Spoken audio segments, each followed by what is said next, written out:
is Bloomberg Surveillance with Tom Keene and Paul Sweeney. Donald Trump needs a weak dollar. Have we achieved a soft landing? Has the Fed kind of done its job? With Lisa Mateo on markets. The economic calendar jam-packed today. And Michael Barr with news. Fears over a broader regional war in the Middle East. The best in economics, finance, investment, and international relations. This is Bloomberg Surveillance on Bloomberg Radio.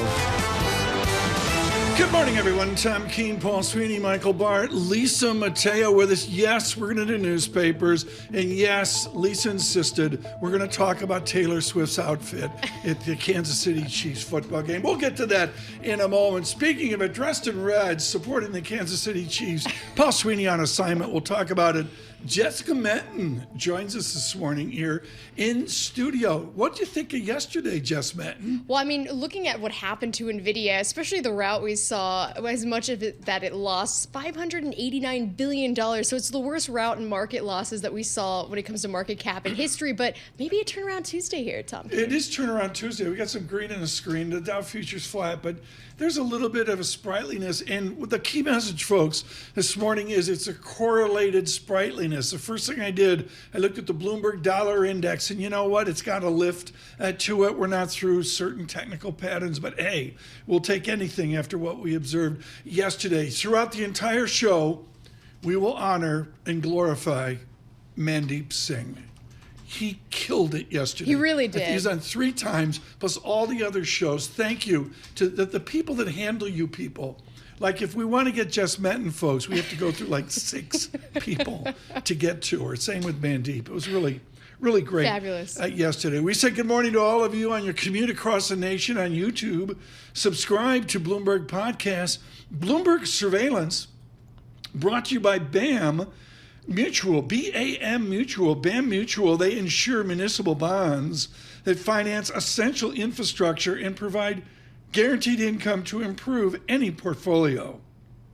Learn more about municipal bond credit quality. Visit bambonds.com. And I'm thrilled to announce that Alex Steele and Paul Sweeney will join BAM Mutual downtown. They'll do that in the 10 o'clock hour. I think Alex is taking the Sikorsky to avoid the congestion tax. She lands on the I believe that. top of the building, something like that. Let's get started now from the Interactive Broker Studios, the Bloomberg Business Flash, Lisa Mateo.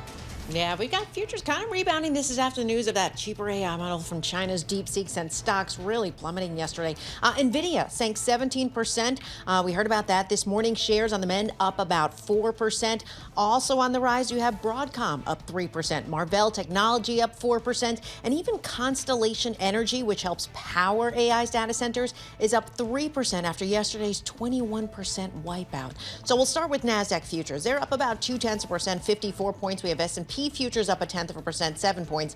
Dow futures, though, little change, down about 37. The 2-year yield, 4.22%, and that's up 2 basis points. The yield on the 10-year, 4.56%, and that's up 3 basis points.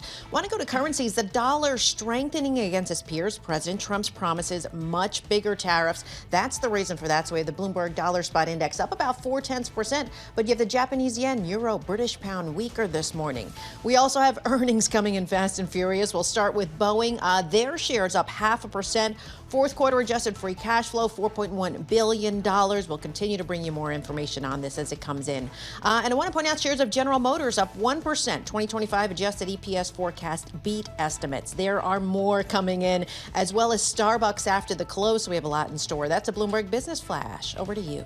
Yeah, you go on the Bloomberg. Jess Menton knows this. Also, Lisa Mateo driving this forward is NI space ERN. And it's just a wall of information. I don't know how you sift through it.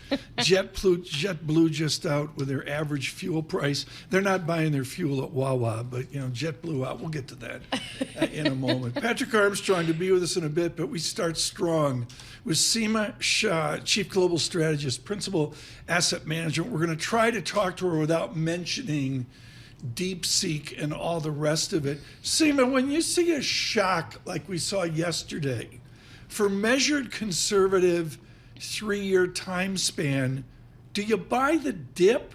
Do you take a long lunch? What do you do? Hi, Tom. Yeah, look, yesterday was a tough day. Mainly because there's so much uncertainty. I mean, there's something that I think is we've had time to digest the impact, which makes it a little bit easier for investors. But I think, given that the jury is still out, it is a big question. We've had so much money go into money market funds in the last, will continue to go into money market funds over the last couple of months. And when we speak to people, the thing that they keep saying, or have been keep saying, is that they're really concerned about equity valuations. Is this really the time to go in, particularly when they look at tech valuations and they say, look, they're really, really frothy. So after today, is it a buying opportunity for Mag 7, or do they, kind of keep a step back? And I think that the uncertainty still keeps them on the sidelines with regards to big tech, but it probably does improve the outlook for, a broadening of that investment space. So I think you're going to see people come back in, seeing that the productivity gains for the US economy for a number of US sectors and globally, of course, that there are other opportunities. So I think it's almost like a pivot into different areas of the market, which actually should be healthier. I look, Seema, at all this, and I look at people in money market funds, and the surveillance exuberant meter isn't ringing a bell. Are we exuberant now into this Fed meeting, or is there a leadenness to desire to own equities? I would say that there's not that much exuberance, mainly because there's so much uncertainty. I think everyone is in agreement that, look, the economy is looking pretty robust. The prospects of recession are very, very far out, which should mean good earnings growth for 2025. But I think that when you have so much uncertainty, firstly with the tariffs, what's going to happen with the fiscal space, and now, of course, with DeepSeek, it's a difficult time, I think, for investors to really put that exuberance to use, even if the macro backdrop is very constructive. Speaking of buying the dip, Vanda Research put out some data on retail investors specifically, and they bought a record amount of NVIDIA stock during the sell-off that we did see on Monday. So, Seema, when you're speaking with your clients, how are you advising them to position? So what we're saying is that this is a time when you really do emphasize not just global diversification, but diversification across sectors. There has been so much FOMO over the last couple of years. Investors who really didn't get into the Mag 7 have been waiting there. And so, if they've had anything, they've put that money to work in big tech. Now, I think this really does accelerate the point that global diversification is key. Valuations, maybe a lot of across the space in some places still look expensive, but that's not a reason to avoid them. So places like India, Japan, we continue to like. And then, of course, there have been some tactical opportunities in Europe and, of course, China now.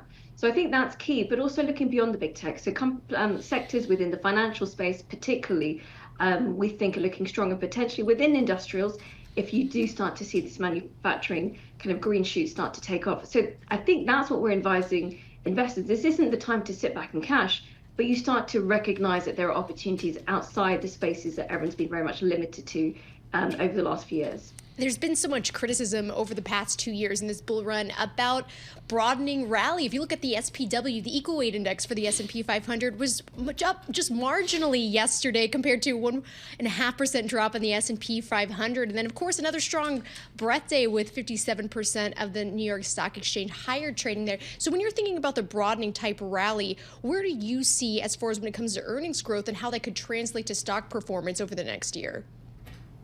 Yeah, and I would say that the fact that broadening of the rally, which has been spoken about so much over the last couple of years, hasn't really taken off, has just added to this kind of idea that actually, look, the only thing to do is the big tech. So I think that it hasn't helped, but we do think this is going to be a fairly good year. So in terms of spaces, one of our favorites continues to be financials.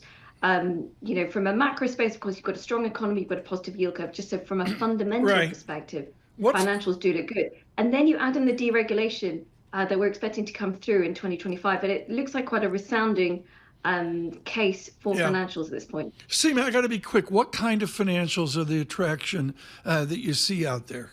I mean, is it like load the boat on JP Morgan, or is it big banks? Is it regionals? Am I buying Paris? What am I doing? So we think the US big banks are still good buys. I know, look, they're expensive, but of course we've never seen over the few years. Expensive doesn't mean that there's going to be a correction. We also actually like some of the European banking space, fundamentally not as strong, but actually have been very much unliked, and from a valuation perspective, looking pretty interesting. Okay, Seema, thank you so much. Greatly appreciated today. Seema Shah with Principal Asset Management. We are thrilled to bring you now, worldwide, Patrick Armstrong. He's with Plurimi Wealth. Just wonderful efforts, writes in the FT beautifully on a cross-asset perspective. What's your number one research focus now, Patrick Armstrong, after the debacle yesterday? What is the topic, the theme, the study for Patrick Armstrong? Well, we spent a lot of time looking at NVIDIA's profitability, and we think unequivocally what's happened is you do have to discount future profitability. I think NVIDIA is an incredible company. It's going to maintain very strong profit margins, but the really unprecedented profit margins it's been generating and that we were forecasting out for the next 24 months, I think you start to have to dial that back a little bit. So we still own NVIDIA. We were selling put options on NVIDIA yesterday with March 110s. We get a 6.5% return over 2 months, as long as NVIDIA doesn't fall below 110 on that. And it's a great company. It's a bit cheaper than it was, but the multiple contraction that happened yesterday is also justified by there are going to be competition to NVIDIA. There's going to be cheaper ways to do it, less intensive ways to do it. Patrick, you published the Plurimi AI short equity strategy. Folks, don't get it from Jess Manton. We protect the copyright of all of our guests. Get it from Plurimi, Plurimi.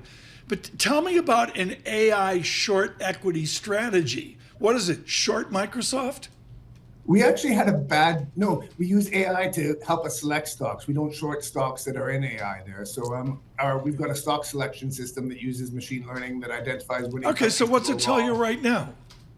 So we're actually short some of the winners of yesterday. So we had an incredible year last year where we're short Nestle, we're short Kering, we're short Boeing, we're short Rivian. So companies that have low growth and extended multiples or have no path to profitability, those are the kind of companies we're short. And Staples had a really good day yesterday. But the machine does react to what happens in markets. So turning points in markets where you see a rotation from the mega cap, it does take several days, and sometimes it does change its mind. But right now, we're really short expensive companies that have low growth. We do own 4 of the Magnificent 7 that we think are trading at pretty reasonable multiples. And we are overweight value versus growth on the rest of the portfolio. Jess, I can't say enough about how cool it is that Patrick publishes a short equity note. Most people just talk it and they don't write it. And it's nice that they write it. I suggest a Metten tour de force, 4 screens on the Bloomberg terminal. I agree with that. Something I wanted to also point out, because Tom and I were talking about Apple last week as it was getting closer to testing that 200-day moving average, but yesterday up more than 3% as you saw a sea of red. How do you view when it comes to other stocks like Apple that might not be as exposed to AI and might benefit from other things that have been happening compared to yesterday? Yeah, so we don't own Apple. It's an expensive company that's not got the same kind of growth as NVIDIA. Even if you do deteriorate, the growth outlook for NVIDIA may deteriorate. Apple is really growing by buying back its shares. And I don't mind paying a 30-time multiple for a company that has exceptional growth. Excuse me. Apple is a great company, great profit margins, and moderate growth is how we view it. So it's not a company that I want to short by any means, but it's not a company I want to pay those multiples for either. So I own Google, I own Amazon, I own Meta, NVIDIA. Those are the companies that I'm comfortable with the multiples. They are buying back shares like Apple, but they're getting better top line growth. And of course, as you know, we'll have Meta earnings later this week, as well as Microsoft, Tesla, and of course, Apple after the bell on Thursday. When it comes to the tech cohort as a whole, because their earnings growth year over year, it's supposed to be a little over 20%. But of course, there are those base effects because they're not going to be as dramatic as, say, when we were in the bear market in 2022 compared to what their earnings growth was in 2023 and obviously 2024. But how much of this is base effects versus how much of this is slowing growth related to AI? It's exactly those two things. I think you summed it up, and it's probably equal weighted between the two. The earnings growth is going to come because there's a big cyclical element in these companies as well, which sometimes is bad news. But in our base case, we're in a no-landing scenario in the U.S. economy. Consumption is going to remain strong, so we think that fuels advertising revenues for these big companies as well. The base effects matter, but these companies will grow faster than the market. We do think their multiples contract, whereas the broad market multiples pretty much stay flat. So net, you're going to end up with a positive Right. return on the mega cap stocks, but you're also going to see a catch up on the lower earnings, but no multiple contraction on the S&P Right. 493. Patrick, I'm sure you're getting this, particularly with your work with the Financial Times. Is the United Kingdom cheap? Is it a value trap or is it an opportunity? You got to go case by case, stock by stock there. So there's some companies we really like. The UK is cheap versus the US. It's a little bit cheap versus its own history, but it's not banging the table cheap bull market scenario, in my opinion. US is where the growth is. UK is a little bit better than stagnation. It's got more issues than the US on the go side of things. It's got a tighter budget from the government. We think the US consumer drives consumption and the US government continues to run big deficits. We think the UK government isn't able to really push fiscal thrust. So on an active, you define active, Patrick, but are you more diversified or more concentrated entering 2025? We're in a funny position that I run really concentrated portfolios, 30 stocks long, 30 stocks short. Love it. But the perversity of where the benchmark got to is the MSCI World that has 2,300 companies is more concentrated than my portfolios that have only 30 stocks. How is that? Explain that. So 2,700 companies in the MSCI World, and the top 7 of them account for, I think it's 14%. So there's very big weights in the Magnificent 7. And whereas I hold 4% in NVIDIA, 1 out of 30 stocks, the MSCI World has the exact same weight as me in NVIDIA, even though it's got thousands of stocks. So it's a really concentrated index. I'm running a concentrated strategy, but the top part of my strategy isn't more concentrated than the index. Beautifully explained. Patrick Armstrong, thank you so much. And Seema Shah as well. Thank you, both of you, for getting us started this morning. Mr. Armstrong is Plurimi Wealth. You can look for a short equity publication. Get that only from Plurimi Wealth Management. Red and green on the screen right now. Futures up 5. A nice rebound, but I don't want to sell it as too much. The VIX, 18.08. We were 21. OMG, we're all going to die yesterday. Michael Barr was on the phone to his broker. And I told my bookie, Benny, look, you better do this. The First National Bank of Barry Sanders, and he said, go to cash, go to cash, go to cash. And, we were 21 there, which is not hysterical, frankly. 30's hysterical. 21, and we've come in 21 to a more quiescent 18.11 right now. Again, red and green on the screen. Yields recover here. Lower yesterday, correlated, and they're a little bit higher today. The 10-year real yield comes back up. It's a little more less fearful, 2.16%. With our news in New York City, Michael Barr. Thank you very much, Tom, Jess, Lisa. President Donald Trump has signed a flurry of executive orders focused on the military. One directs Defense Secretary Pete Hegseth to revise the Pentagon's policy on transgender troops, likely setting in motion a future ban on their military service. Other orders would roll back diversity programs, create a space-based missile defense system, and reinstate troops booted for refusing COVID-19 vaccines. Trump is also asking Congress to pass an all-encompassing reconciliation bill. I'm looking forward to working with Congress on a reconciliation bill that financially takes care of our plans to totally and permanently restore the sovereign borders of the United States once and for all. President Trump spoke at the House Republican Members Conference dinner at his Doral International Club in Florida. The Senate has confirmed President Donald Trump's Treasury Secretary nominee, billionaire investor Scott Bessent, had bipartisan support. The yeas are 68. The nays are 29. The confirmation is confirmed.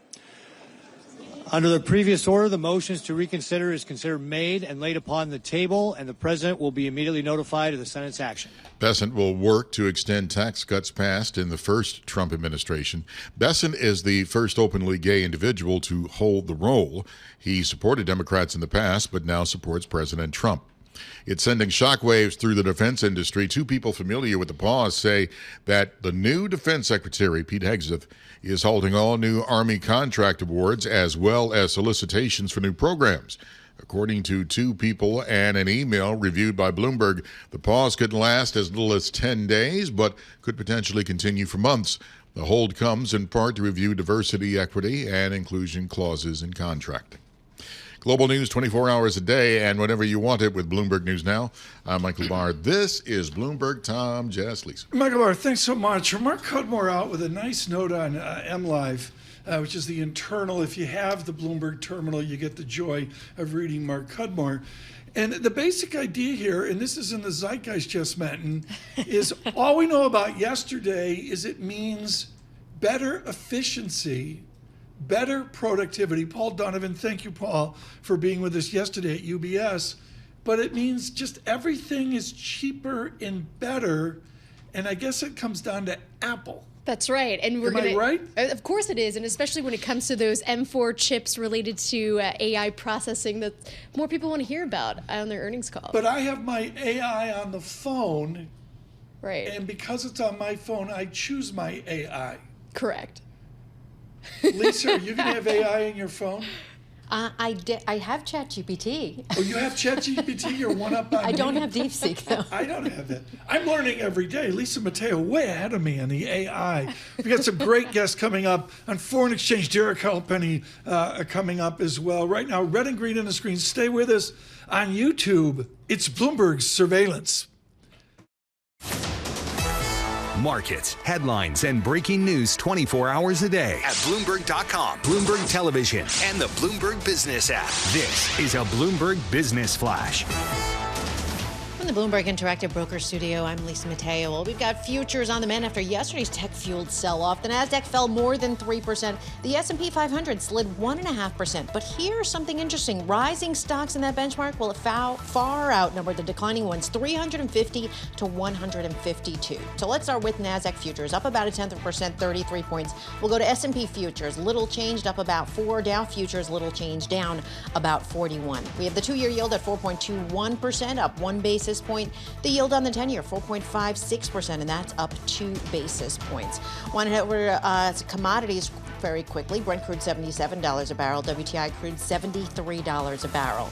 On the economic calendar for today, we have a read on consumer confidence and durable goods. But the week also brings, yes, the Federal Reserve's first policy meeting of 2025 and also the Commerce Department data on GDP. Let's take you to earnings. We have higher volume. That's helping boost results for Kimberly-Clark. But shares of the maker Scott toilet paper, well, they're down. They're down about 1%.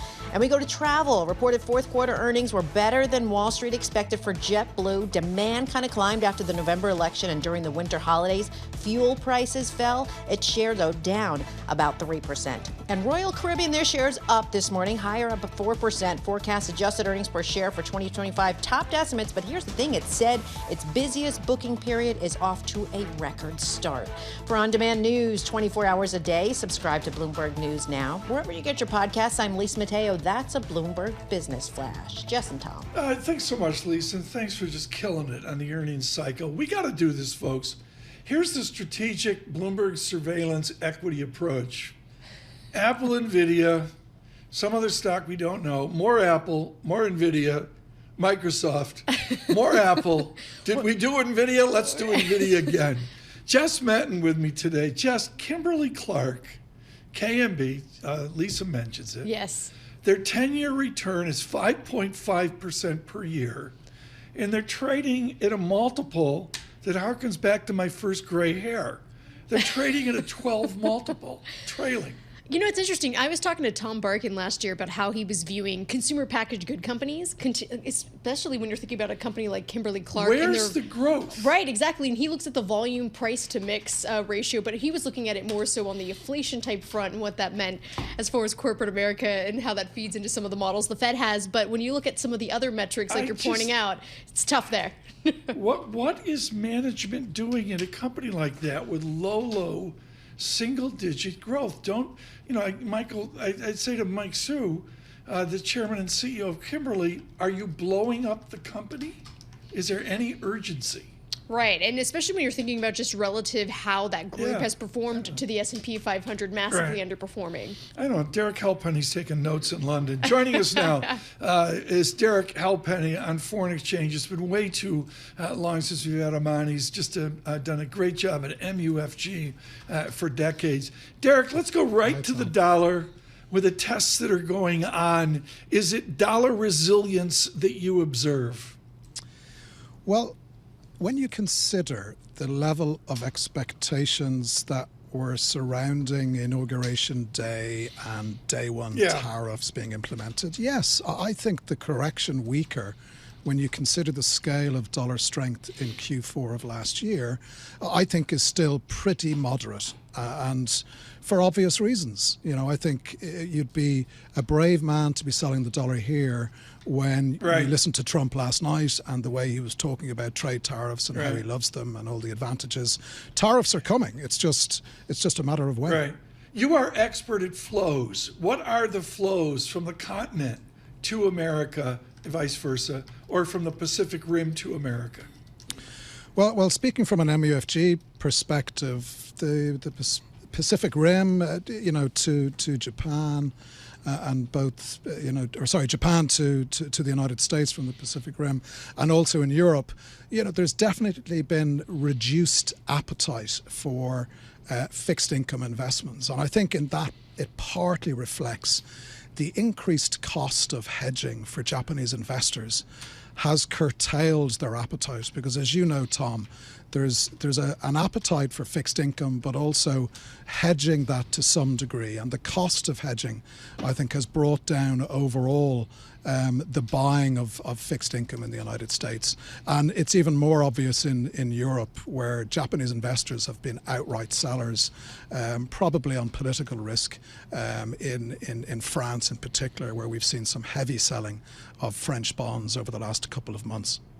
It's interesting because Chris Ferrone over at Strategist was pointing out yesterday that how, if you're looking at the performance for technology stocks and how they peaked in July when the yen first strengthened, if you're looking at the US dollar versus the Japanese yen, still around that 155 level, what are you watching there? And how does that kind of in relation to what we saw with China, their AI model, what that means kind of more broadly when you're looking at this space? Yeah, like we had an interesting move yesterday. Like the Japanese yen was the clear outperformer. And I think if you look at the cost of hedging, going back to that point, and by that I mean just looking at 3-month money spreads, because a lot of Japanese investors hedge on a 3-month rolling basis. The cost of hedging is coming down, and it's coming down steadily. And as that happens, that obviously incentivizes Japanese investors to hedge more, which is essentially yen buying. And if that flow dynamic continues to gradually change, then I think you get back to the old traditional type moves that we might get, where you have a risk-off scenario, you have a drop in yields in the United States, and you have the Japanese yen outperforming, like what we had yesterday. But, we still have quite a substantial spread. So, of course, today we've seen the yen re-weaken again. Yeah, but I think the story is slowly changing. But Derek, cut to the chase here. Do you have a vector of disinflation and lower yields? We got Ian Lyngen coming up here. He's in that camp. Bob Michael will be with us on the Fed show tomorrow. I mean, Derek, are you still looking for a disinflationary tendency? Yeah, well, certainly in terms of a global perspective, I'm quite optimistic on inflation, and I think the battle is effectively close to won. But from a Japanese perspective, it's certainly different. And that's why I think that story is going to continue, where the BOJ continue to raise rates. And then while the Fed may be in for a period of pause, the more favorable inflation backdrop, certainly by the second half of this year, is going to allow the Fed to continue or to restart cutting rates. And then that kind of spread dynamic becomes more favorable for Japanese yen strength. But certainly in terms of the broader inflation picture, I'm more optimistic. Now, of course, we need to assess what Trump does in terms of trade tariffs. Well, that's what I was going to ask you, because if the global battle is mostly won on inflation, what do you think is the biggest risk? Well, yeah, like come to trade tariffs, obviously, because it all depends on the aggressiveness of the trade tariffs that are implemented. Now, if you look right now at the moment at dollar CAD, look at dollar MEX, the moves that we've had in those currencies do not reflect expectations of an implementation of a 25% trade tariff. So markets are still skeptical of Trump's willingness to act aggressively, given the near-term inflation risks. If we're wrong on that, and he is much more aggressive, and 25% on nearly 1/3 of your imports would be very, very substantial, then the inflation dynamic is obviously different. Very quickly here, what's your key pair to make big figure moves? Jess Manton's got to pay back all the Texas A&M betting she did, where she went down in flames. What's the Derek Halpenny pair where I can make some money over the next 6 months? Well, we have a dollar peak story in about 3 to 4 months. So if I do it over that period, I think the dollar still has more strength to go, but obviously not against the Japanese yen, like I mentioned. So we think euro can still drop below parity, assuming we do get this period of some adoption of trade tariffs, the Fed on hold probably until the summer, the ECB continuing to cut. I think euro dollar is heading to parity and potentially below. Derek, thank you so much. Derek Halpenny with us this morning with MUFG here on the correlations. And yes, we did see correlations yesterday, didn't we? That's right. We definitely did. It wasn't just about NVIDIA. No, there were other things going on in the market. And you know what? We were actually talking about financials earlier with Seema Shah, and actually financials in the S&P 500 hitting an all-time high. You obviously were pointing out how within the bucket of financials, you do have regionals, big banks, financials, fintech, insurers as well, looking at what's outperforming. Sometimes if you make it to 90 years old, you die. We have lost a giant. Al Goldman was it A.G. Edwards. He was a profound influence on me. Al Goldman, you talk about getting on the squawk in the morning and having common sense. Art Cashin is the only equivalent I can think of. Al Goldman at 90 in St. Louis. Huge loss for me. Red and green on the screen. I'll get through this. Red and green on the screen. The VIX 18.12. It's a better tape, Jess. I mean, everything's said and done. It's a better tape. It is a better tape today. We'll see if this turnaround Tuesday can pick up some steam here going into the opening bell, but we still have about 2 hours. Even JetBlue. That's right. Out with earnings. Generous Motors. Lisa, was General Motors thumb up or thumb down? Oh, sorry. Was it thumb up or thumb down? General Motors would thumb up. Yeah, there's 400 earnings reports today? There's a lot. That's what I'm trying to keep track of. Jess has to look at each one of them. It's like a real job. Stay with us from New York City, Bloomberg Surveillance.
Markets, headlines, and breaking news 24 hours a day at Bloomberg.com, Bloomberg Television, and the Bloomberg Business app. This is a Bloomberg Business Flash.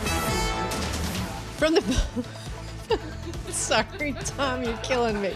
From the Bloomberg, what goes on in the breaks here? From the Bloomberg Interactive Broker Studio, I'm Lisa Mateo. We've got futures. Well, pointing to a calmer session. This is after a tech-led sell-off really caused the world's 500 richest people to lose a combined $108 billion on Monday. That was led by NVIDIA's Jensen Huang. NVIDIA shares now up about 2%. So we'll start with NASDAQ futures up about 0.1%, 23 points. Dow futures little changed, up about 3. S&P futures up 0.1%. Or 6 points. We have the 2-year yield at 4.22%. That's up 2 basis points. The yield on the 10-year, 4.56%, and that's up 2 basis points. To earnings we go. We'll start with defense companies because you have Lockheed Martin. Their shares down 3%. Fourth quarter net sales missed estimates. Then we go to RTX. Their shares up 2%. They surpassed earnings expectations of final quarter of the year, and that was a big thanks to continuing demand for its military hardware, also aircraft maintenance services. But tomorrow begins a big MAG 7 7 kickoff. We have Tesla, Microsoft, Meta reporting after the bell tomorrow. And then we continue with Apple Thursday, Alphabet and Amazon announced next week, and NVIDIA February 26th. There's your breakdown. That is your Bloomberg Business Flash. Jess and Tom. Is there any Big Mag 7 tonight? Today, no. So the big three are, so you'll have Microsoft, Tesla, and Meta after the bell on Wednesday. And then that's Apple tomorrow. is Thursday. So I got the Fed meeting, and then I got to stay up. Correct. Then you've got a whole bunch of techers. Surveillance nap starts at 3:45. It's a two-tanger. Tomorrow. It's going to be fun, Tom. Darkening the door right now, fighting her way through her entourage. Catherine Greifeld joins us. Katie, I look at the ETF flow yesterday. You were studying this because Belchunas was at some conference where it was 85 degrees. What did ETFs do yesterday? They did exactly what they usually do, and that is exhibit aggressive dip buying. It was pretty amazing. So you have what you would expect. You have SPY, that's S&P 500, taking in $6.3 billion yesterday. The Qs, that's big tech, $4.3 billion, biggest one-day inflow since 2021. But then you take a look at the silly stuff. You take a look at 3 times leveraged semiconductors. The ticker there is XOXL. That took in $1.3 billion. Tom, wow. That fund was down 23% yesterday. And apparently a lot of people didn't view that as a sign to capitulate. Right. They viewed that as a signal to buy. I don't need it to 2 decimal points like Belchunas, but is there regular NVIDIA versus leveraged NVIDIA? What percentage is in leveraged NVIDIA, roughly? Like 1 in 10? That, I'm not quite sure what you're asking. We do have a leveraged NVIDIA ETF that did see a lot of interest yesterday. She's tough as nails. Could you clarify, perhaps? God, never again. I love it. Isabel Lee would never say that. No, she What I'm wouldn't. asking is, how many animals are buying triple leveraged NVIDIA versus regular NVIDIA? Just roughly. There's a ton. I mean, NVIDIA itself, you take a look at just NVIDIA trading volume on the stock itself, I think it was 3 times the average yesterday, which is no surprise. When it comes to the flows themselves, we're still waiting for some of these funds to settle. We know that NVDL, that is 2 times long NVIDIA, that is one of the biggest single stock leverage funds out there. We're talking $4.3 billion in assets. That had a hideous day yesterday. I don't have the numbers yet for what exactly the final numbers are, but some people are, maybe they have better data than I do. They're saying they saw a record. What was your observation off the desk here? Greifeld just gets all her information from Metten. So what did you see? No, so for me, it was more because people talked about, gloom and doom, but you actually saw equal weight, you saw financials, you saw the broadening continuing. You saw Meta and Apple. You did, and Apple was one of them because it was really close. It was on pace for its worst start to a year since 2008, but then that was one of the ones that was in the green yesterday. So you did see, even though it seemed like a sea of red, you still saw a lot of buying in other corners of the market. And I'm sure Katie saw that too. Oh, no, you two keep going here. I mean, come on. Well, I was going to say, I'm really excited for the earnings calls this week.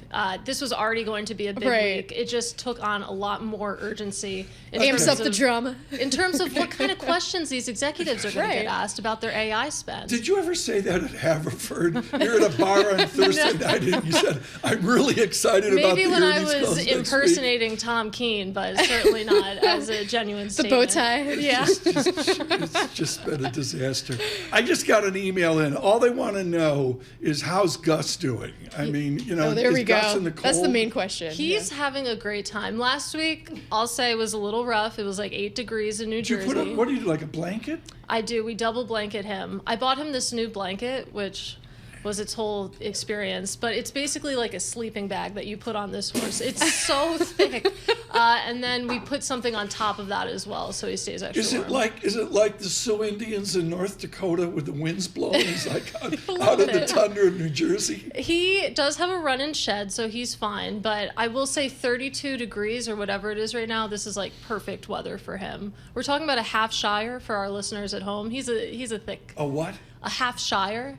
It's one of those draft horses. Is that like half a Bitcoin? Just what it costs? It means that his dad was a Shire. Picture sort of the Budweiser horses. Okay. They're technically Clydesdales, but picture one of those, and then picture a slightly smaller horse who was his mom, and that's how Gus was made. I love seeing those photos of Gus whenever you put him on X. People yell Twitter. at me when I don't tweet about him. Oh, do they? Yeah. Demanding on the weekends. They want to see I'm sure you guys know the social media audience is very entitled to post. Katie Greifeld, thank you so much. An ETF and Gus update. Seriously, folks, ETF coverage at Bloomberg is second to none. There's a guy named Bill Chunas who does okay at it, and others keep up with him with his books. He's got a wonderful book out on John Bogle at Vanguard and all that, but I just really can't say enough about world-class excellence in what is anybody buying anything, Jess, besides ETFs? The answer is no. Everybody's in ETFs. It's for all the rages. It's the rage. That's what it is. Yeah. Yeah. Michael Barr was in the triple leverage Detroit Lion we need ETF. to get him back out here. That really worked out. With our news in New York City, Michael Barr. That's why I got holes in my shoes. Thank you very much. After rain extinguished the last of the big Palisades fire in Los Angeles, the city is now allowing everybody to go back in to see what remains of their homes. For the first time since the Palisades fire started, and days after President Trump visited, insisting everybody be allowed to go home, Los Angeles Mayor Karen Bass announcing all evacuees can return. Today is really about focusing on the recovery and getting people back home. This woman says some residents advised her not to go back because there's nothing left. It's a lot to lose everything that you've collected, I think, over the last, your adult life and even your childhood. The neighborhoods are only open to residents from 6 a.m. to 6 p.m. because there is no power, and some areas require a police escort to get in. Meanwhile, the Grammy Awards will look a little bit different this year. It will still take place Sunday at the Crypto.com Arena in Los Angeles, but now will focus its attention on wildfire relief efforts and fundraising. Scott Bessent has been confirmed as the next Treasury Secretary. He got bipartisan support in the Senate vote, 68-29. Bessent is the first openly gay individual to hold the role. Police in Indiana confirmed 5 people were shot at an Elkhart supermarket Monday. Elkhart Police Public Information Officer Jessica McBriar. There were 2 individuals pronounced deceased inside the store. An individual who's believed to be the suspect was also pronounced deceased during the incident. Spokeswoman Jessica McBriar also says 2 police officers were wounded. Global news 24 hours a day and whenever you want it with Bloomberg News Now. I'm Michael Barr, and this is Bloomberg. Tom, Jess, Lisa. Michael Barr, thanks so much. With us, Jess Manton, Paul Sweeney, Alex Steele with BAM Mutual. They'll be downtown at 10 o'clock with all the updates on the market here and some key economic data. Of course, the Fed meeting tomorrow. Jess Manton with me right now. We're making jokes about it, but after the emotion of yesterday and the narrowness of it, the recovery really started yesterday afternoon. I saw Micron just by chance. Right. And am I right that like 2 p.m. it was like, okay, that was done? Right. And the most important trading hour, the final hour of trading, of course, especially going into the close and seeing how people are positioning, obviously, and especially at the start of the week. And, of course, ahead of the Fed meeting you were mentioning tomorrow. Actually, the options, though, I was looking at the options market. So coming into this week, it was actually supposed to be almost of a nothing burger as far as the S&P 500 moves. It was about 0.6% swing in either direction for Wednesday. But actually, it's a little bit higher now, about 0.8% move tomorrow based on what potentially we could get out of. The late, great Al Goldman at A.G. Edwards, we lost him 4 days ago. He would say, look at the put-call ratio. Do you look at the put-call ratio? I do. Is that old fogey? No, that is not. But also another thing I look at is when it comes to open interest, and more specifically VIX put open interest, because that's actually telling us that while traders were piling into VIX calls, the spot VIX index held up relatively low yesterday. Coming up, Jess Manton on the tick ratio. I don't even know what that is. Oh, there's a tick right there. We're on YouTube. Subscribe to Bloomberg Podcast. This is Bloomberg's Surveillance.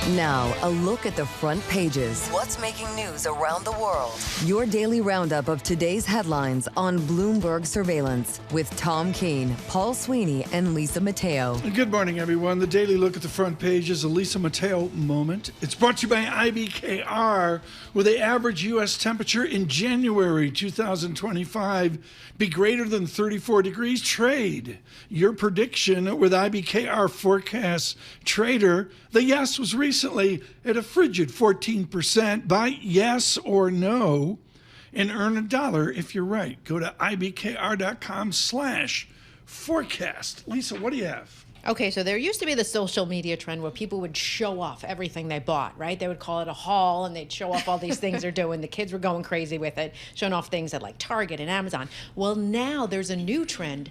I'm excited for it because my daughter will spend less of my money. It's called No Buy 2025. So they're not buying. That's the whole different trend of it. So they're making lists of items that they won't buy. Some are promising to buy like these non-essential things that they used to buy all the time. But it's not just kids, though. It's adults, too. Like they're cutting back on the hair treatments, manicures, streaming platforms. So this is a new thing. People wanting to not spend as much in 2025 as they did in 2024. What's a hair treatment? A hair coloring, blow dry. It costs very much. Are you thinking about one, Tom Keene? This is a very expensive upkeep. It's just the hair treatment thing is the biggest racket going. See, I see feel like these you're light. I look on the phone and there's multiple. We're very treatment. Are we really going to spend less? Yeah. What do you think? And I feel like you should try it. Yeah, I should. Taylor should as well. What's next? Less to the Tiffany store. There you go.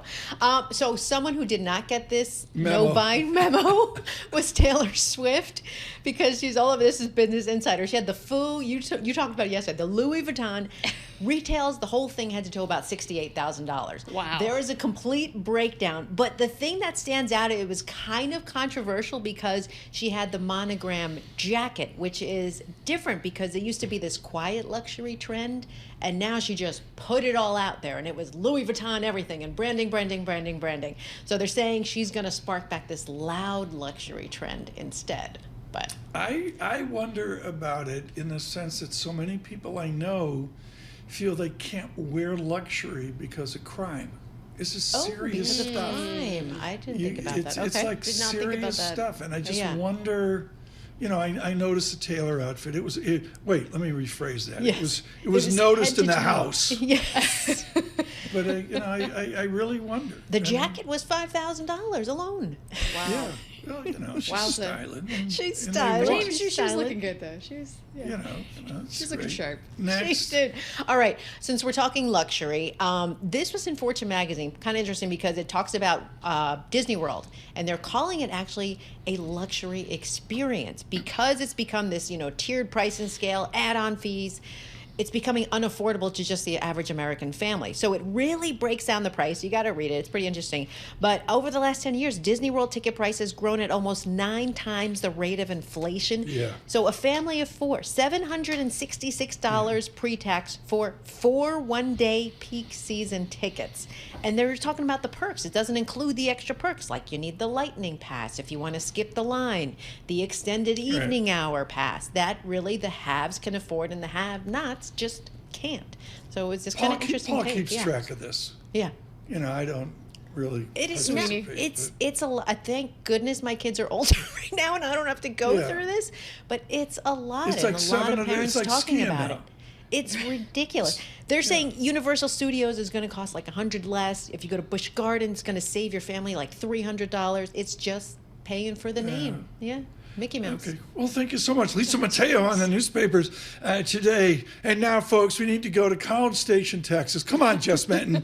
Did Dusty ever have you over to his house, the late Dusty Hill of ZZ Top? No, Were you out at the house? Not. I was not invited. It would have been a lot of fun, though. Did people drive by the house and look at 5,800 square feet of Dusty Hill? I mean, it is popular. It is popular. It is something that comes up. Yeah. I was told by Jess's people we got to play Texas music today. From College Station, Texas, the late Dusty Hill and his friends.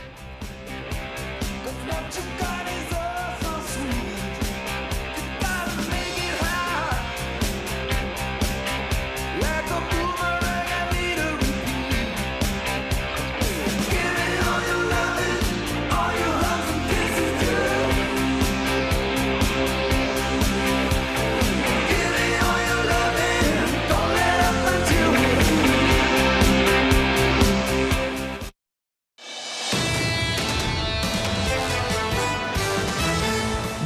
is Bloomberg Surveillance with Tom Keene and Paul Sweeney. What do you say to people scared stiff in cash? We've got an administration, presumably, that will be pro-business, lower taxes. With Lisa Mateo on markets. AI affecting demand for cloud computing. And Michael Barr with news. The president is focused on geopolitics. The best in economics, finance, investment, and international relations. This is Bloomberg Surveillance on Bloomberg Radio.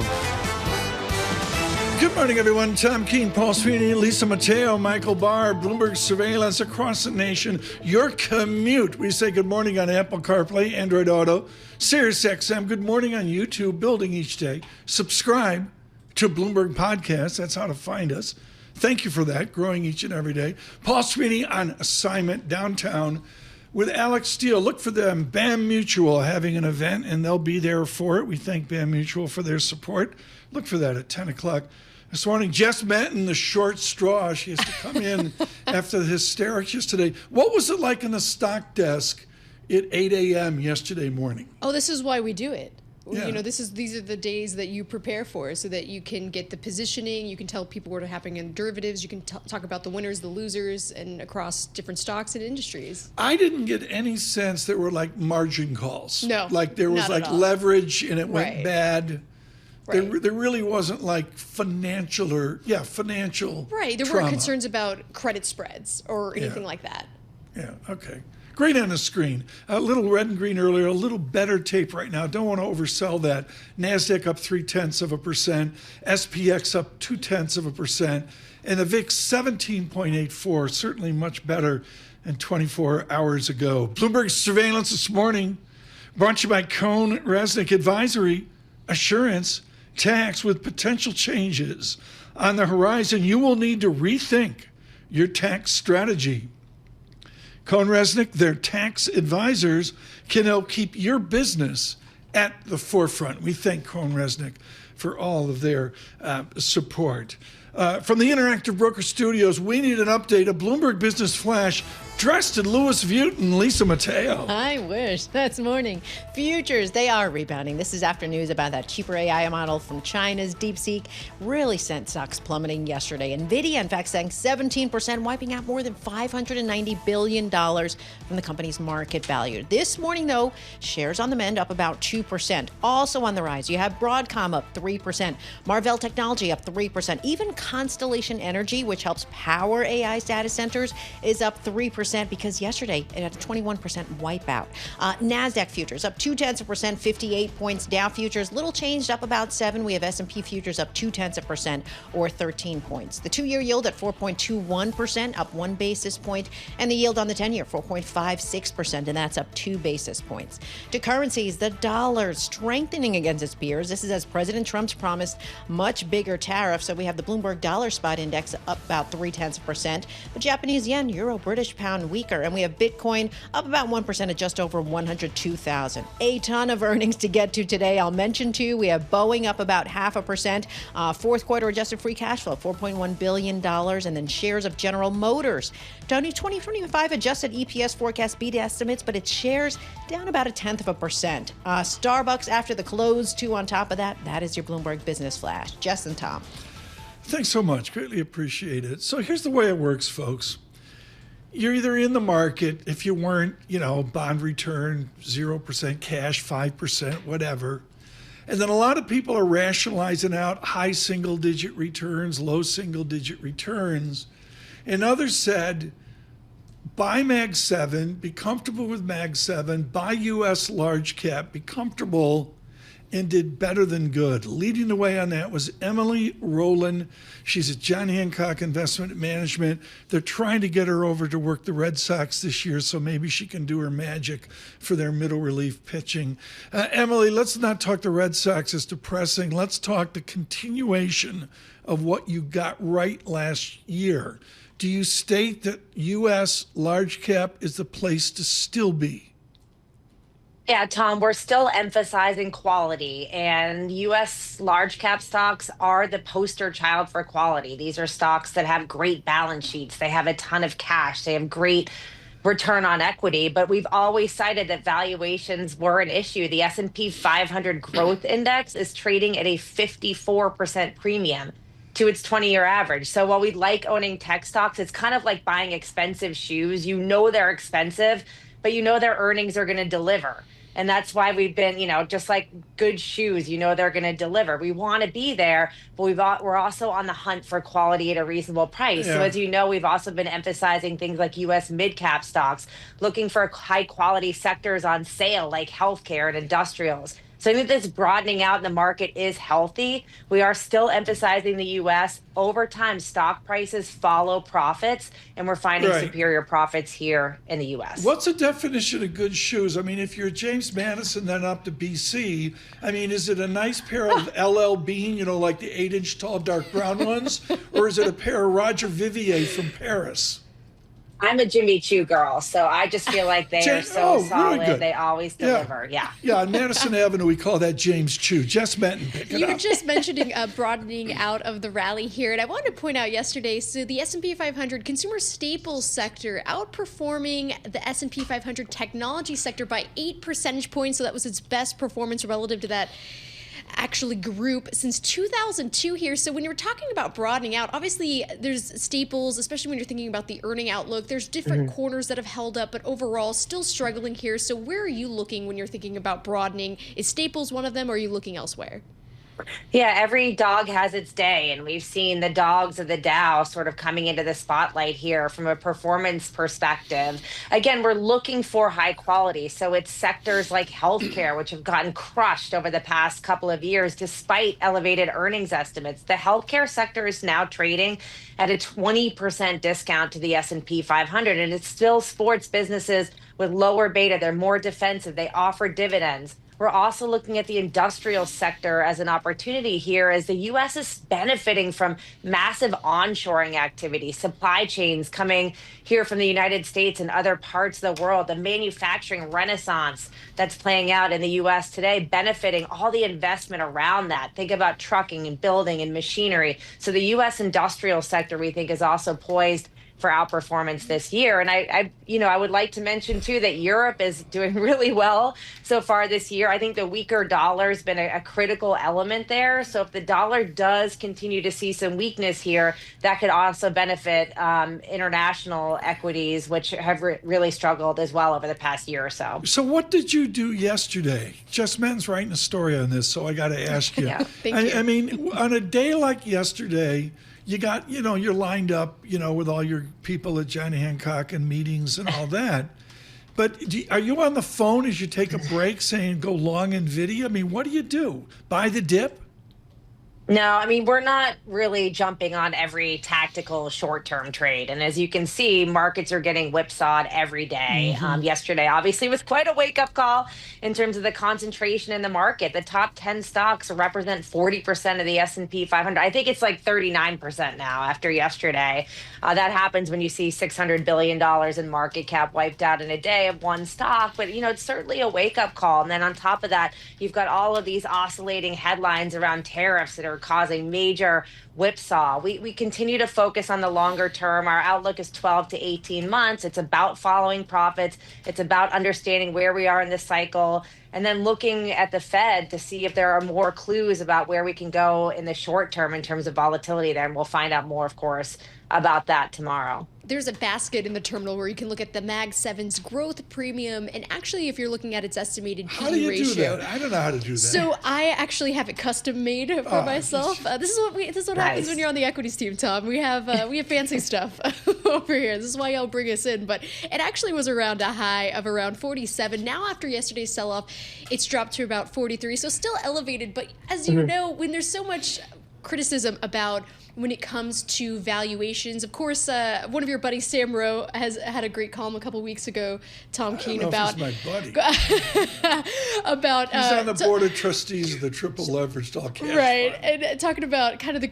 looking against even just when it comes to the counterpart of valuations and what that could mean. But when you look at this, I mean, at what point when you see a big sell-off like that, it's cheap enough to go back in after people were criticizing how expensive things were?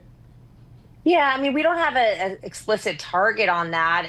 I would think about the valuation element too, where it's not necessarily a catalyst to us. We're always looking, Right. when we think about that ratio, we actually look at the denominator a lot more than we look at the numerator because sentiment can shift around a lot.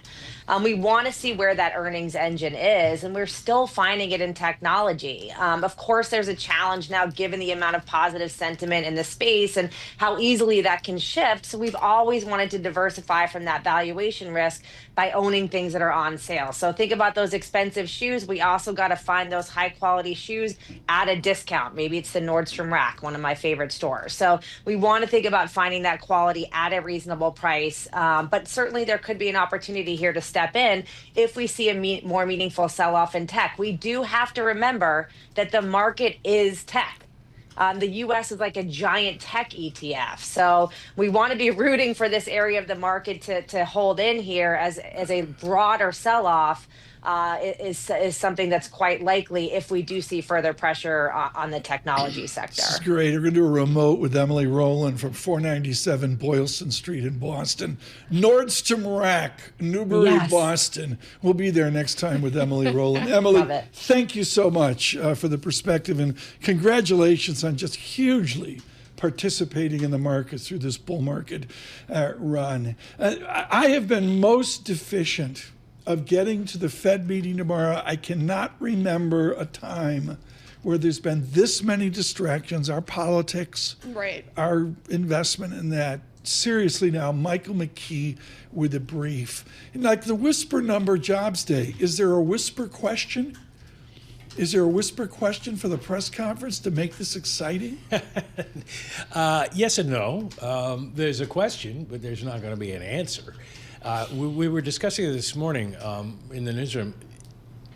There is a Trump question that hangs over everything. But and he's going to make a bold statement. But it's not that, well, you know, he may be too busy with all of the other stuff that he's doing to make a statement on this meeting today. But Jay Powell's not going to rise to the bait. He's not going to answer anything like that. He's not going to say, right. He's not going to pick a fight with the president right now. So, yeah, I mean. Okay. Into this meeting, are we restrictive or accommodative? Is there a tone of the governors, the presidents, the voting members that they're behind? Not that they're behind, but are we restrictive? Are we not restrictive? Yes. It depends on how you look at it. Well, I know that's the Mike McKee answer, but where are they're we? kind of divided on that at this point, and it depends on what you use to measure. If you're looking at financial conditions have been pretty easy because the stock market has been going up. Let's leave yesterday out of the equation, and that contributes to the financial conditions indexes looking easier, and there's more liquidity, and therefore it's easier to push up asset prices. But if you look at borrowing costs for most Americans, for mortgages or cars, credit cards, those are still restrictive. They have not moved at all since the Fed began cutting interest rates. So it kind of depends on what part of the economy you're looking at. To Tom's point, when you have so many different events going on, what do you think the markets want to hear from Fed Chair Jerome Powell versus in reality what we will end up hearing from him? Well, the markets always want to hear that the Fed thinks it's too tight and can cut rates farther. And you might get Powell endorsing the idea of further rate cuts at some point if inflation goes down. They always use the phrase, if the economy develops the way we anticipate. And that is probably about the best you could hope for this time. I don't think that Powell or anybody's going to want to go out on a limb and say, we're actually going to cut rates. Let's go McChesney Martin, Harry Truman. I believe it was McChesney Martin, LBJ. I can't remember right now. The brain's not working this morning. But the bottom line is we have had presidents say the independence of the Fed is suspect. Is there a modern history here where a president can intrude on the process? You go back to LBJ and you're talking You about got to go back Martin, that far. Yeah, and he took him down to the LBJ ranch and put him in the Cadillac and he went out on the rutted roads. Well, Jess Metten does that, with her ex-boyfriend. And made him sick.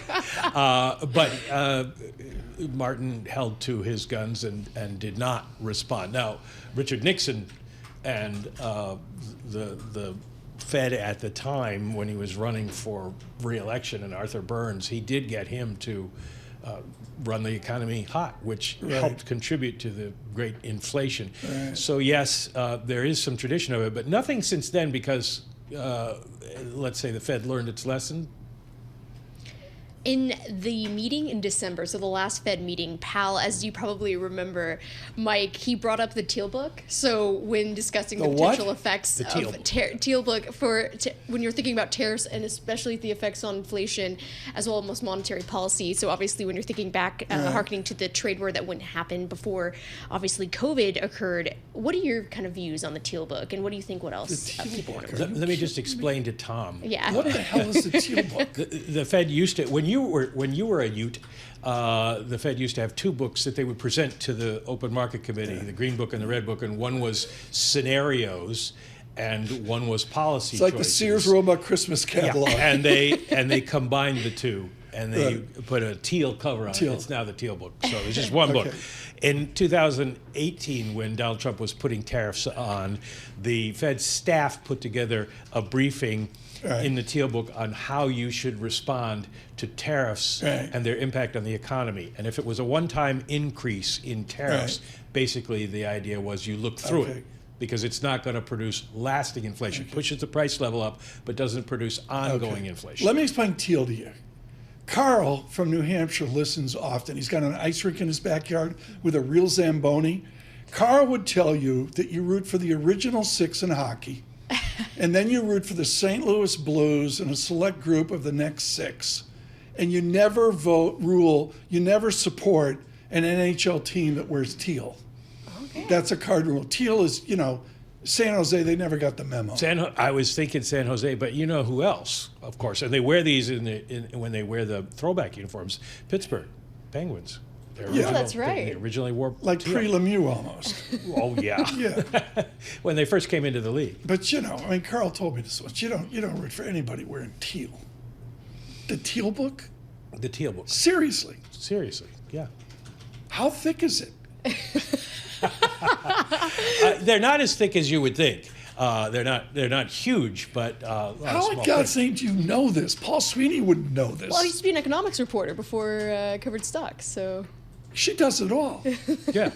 She's hung out with the late Dusty Hill, ZZ Top at his house in College Station. Wow. I gotta say though, we don't have a lot of hockey down in Texas. No, you don't. It's more of a football place. The Dallas Stars are going to take the That's right. offense at that. No. It's because I'm from South Texas, so we're more, the Dallas teams, not as much of a fan. What is everything south of Abilene, South Texas? Basically. Michael McKee, thanks so much. Seriously, Mr. McKee, in an important press conference tomorrow, and I'm in the camp, folks. If nobody cares, guess what? It's going to be a surprise. The Fed decides tomorrow at 1:30. John Farrell, Lisa Abramowitz, and myself will bring you all that coverage. Right to it with our news in New York City. Michael Barr. Thank you very much, Tom, Jess, Lisa. President Donald Trump has signed a flurry of executive orders focused on the military. One directs Defense Secretary Pete Hegseth to revise the Pentagon's policy on transgender troops, likely setting in motion a future ban on their military service. Other orders would roll back diversity programs and reinstate troops booted for refusing COVID-19 vaccines. The Centers for Disease Control and Prevention staff have been ordered to cut off all communications with the World Health Organization. This comes following an executive order from President Trump last week. Peter Maberduke is Access to Medicine's director at Public Citizen. It's sometimes underappreciated how deeply the United States is involved in scientific collaboration internationally. There are more than 70 WHO collaborating centers in the United States. If the United States pulls out, our geopolitical competitors are waiting to fill that gap. There's been some more diplomatic blowback over President Trump saying he will not rule out military force to seize control of Greenland. German Chancellor Olaf Scholz didn't mention the autonomous Danish territory of Greenland by name, but in a show of unity with his visiting Danish counterpart, Scholz said borders must not be moved by force. Danish Prime Minister Mette Frederiksen. It is up to Europe to define the future of our continent. And I think we have to take more responsibility for our own security, strengthening our defense industry. On Monday, Frederickson announced an almost $2 billion agreement with autonomous territories in the North Atlantic to strengthen its military presence around Greenland. Global news 24 hours a day, and whenever you want it with Bloomberg News Now. I'm Michael Barr, and this is Bloomberg. Tom, Jess, Lisa. And Michael Barr, thanks so much. Welcome all of you across the nation, your morning commutes across America, and of course on YouTube. Subscribe to Bloomberg Podcast. We are advantaged this morning with Jessica Menton with us with all of her equity coverage for Bloomberg. What's the theme of the equity desk now? What are you writing about this morning after yesterday's carnage? We're looking at how the broadening, we keep talking about that. If you look at the amount of stocks that were higher on the New York Stock Exchange, it was about 57% yesterday. So even though you saw a lot of red on the screen. Stocks went up. Yes, you still saw, and also more than 300 stocks in the S&P 500 were higher yesterday. Yeah, I mean, I think, folks, that's a very important point. A lot of this, of course, we'll have to sort out, including the actual DeepSeek AI story. We're going to continue to work on that. Red and green on the screen right now, the VIX 17.80.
Markets, headlines, and breaking news 24 hours a day at Bloomberg.com, Bloomberg Television, and the Bloomberg Business app. This is a Bloomberg Business Flash. And this Bloomberg Business Flash brought to you by Oracle. Attention growing businesses. Oracle is offering to cut your current cloud bill in half if you move to Oracle Cloud Infrastructure. For new U.S. customers, minimum financial commitment offer ends March 31st. See if your company qualifies at oracle.com/Bloomberg. All right, we've got futures still trying to battle back on the men yesterday's tech-fueled sell-off. The Nasdaq fell more than 3%. The S&P 500 slid 1.5%. But like Jess was just mentioning, rising stocks in the benchmark S&P 500, well, it outnumbered declining ones 350 to 152. So we'll start with S&P futures up 0.3%, 18 points. Nasdaq futures up 0.4%, 87 points. Dow futures little changed, up about 2. Nvidia also fighting back after falling 17% Monday. They're now up about 2%. We go to the 2-year yield, 4.20%. That's up 1 basis point, and the yield on the 10-year 4.56%, and that's up 2 basis points. The dollar strengthened too. Bloomberg Dollar Spot Index up about 0.3%. More on the calendar for today, a read on consumer confidence, durable goods, and as Michael McKee was just saying, also brings the Federal Reserve's first policy meeting of 2025 and the Commerce Department data on GDP. All right, to earnings we go. We'll start with Kimberly-Clark.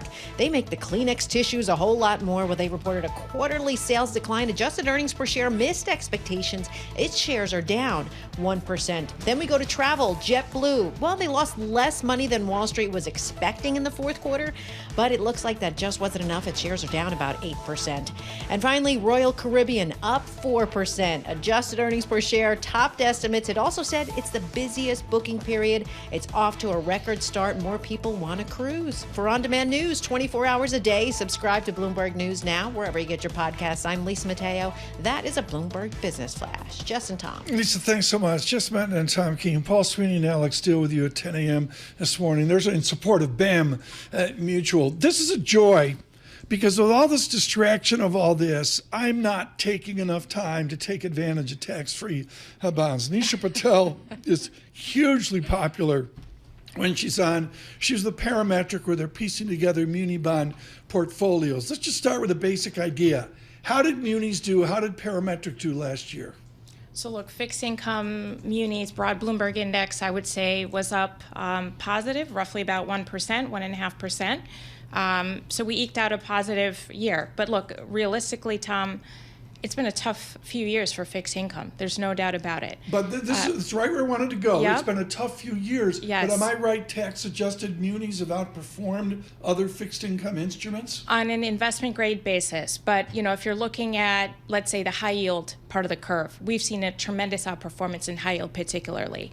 However, what I will say is that as we've seen spreads tighten, and as they have been tighter coming into this year, the investment grade space, particularly in municipal bonds, are looking very attractive going forward, right? For two reasons. Your starting yield is significantly higher today. And obviously, just as overall yields have come up significantly this year, you're seeing starting yields and absolute yields significantly higher. Reality is that tax rates for the highest tax bracket individuals is not going to change, right? So even if tax cuts are extended, your highest bracket is going to be 40.8%. So you started tax adjusting the 3 to 4% tax-free yields. You are looking at anywhere from 5.5% to 7.5% on a taxable equivalent basis for a very high quality asset class. So I think that is a very exciting part that, look, income is going to be a big component of your total return, but you just have a tremendous amount of yield cushion going forward. This is real simple. Price down, yield up. There we go. That's all you need. You don't have to read for Bozy. That's all you need to know. When you're speaking with your clients, especially as the calendar flipped to 2025, you have a new administration. You're obviously talking about what was happening in the muni bond space. What did the flows show, and what are some of the top questions that your clients have at this point? Yes. So we had 2 years of negative outflows in 2022, 23, obviously as a result of just massive repricing to the upside in terms of yields. I would also argue that given just what equities were doing and the opportunity there, you're seeing much more of a tilt and a risk-on a mindset, if you will. Last year, we ended up seeing positive inflows. But that brings me to the point, the second point that I wanted to make is that I think the technicals, specifically for municipal bonds, is set up to be very supportive. So I do think that you could see considerable inflows into the asset class, just because we had seen so much money leave kind of 2 years prior. And again, just given where yields are, you're starting to see maybe some investors looking at, let's say, look, I'm not here to argue against equity valuations, but you start looking at maybe portfolios that have been underweight fixed income. There's a great opportunity here. Help me here with a typical retail, like up in Boston, Good Morning 92.9. They got mass housing paper and they're out 22 years or whatever. It's like a yield hog play. Let's say they're popping Forpal tax-free, they're popping 7% plus. Yes. Address the risk they're taking there, or is that a sound strategy? Look, I will say today, because the curve is significantly steeper, the opportunity is there to extend duration. And so, Tom, I'll put... Out to 22 years? If you wanted to make that play, and if you were in the mindset that, look, you're taking a price appreciation play at that point too. Sure. So to frame it another way, let's say you have a 6-year duration bond, and rates go down 50 basis points from here. So I think Bloomberg 10-year estimate is, let's call it a 410. You're looking at about a 3% price appreciation, plus the coupon. Okay, exactly. So let me translate that for the audience. You got a 6-year maturity. It's called duration if you're Nisha Patel.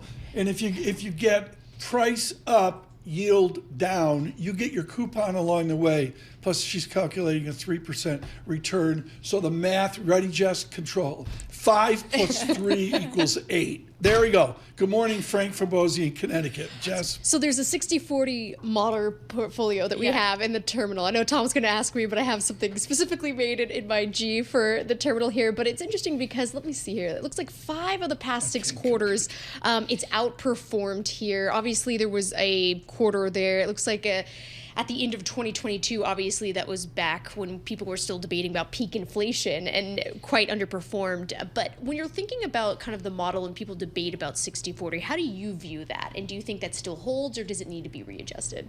Well, look, I think the 60-40 model probably, I don't want to say has been dead, but you've seen that readjusted anyways, right? With the introduction of, let's say, alternatives and other segments that are almost like a replacement, if you will, for maybe the equity type risk, or you could even say fixed income type risk.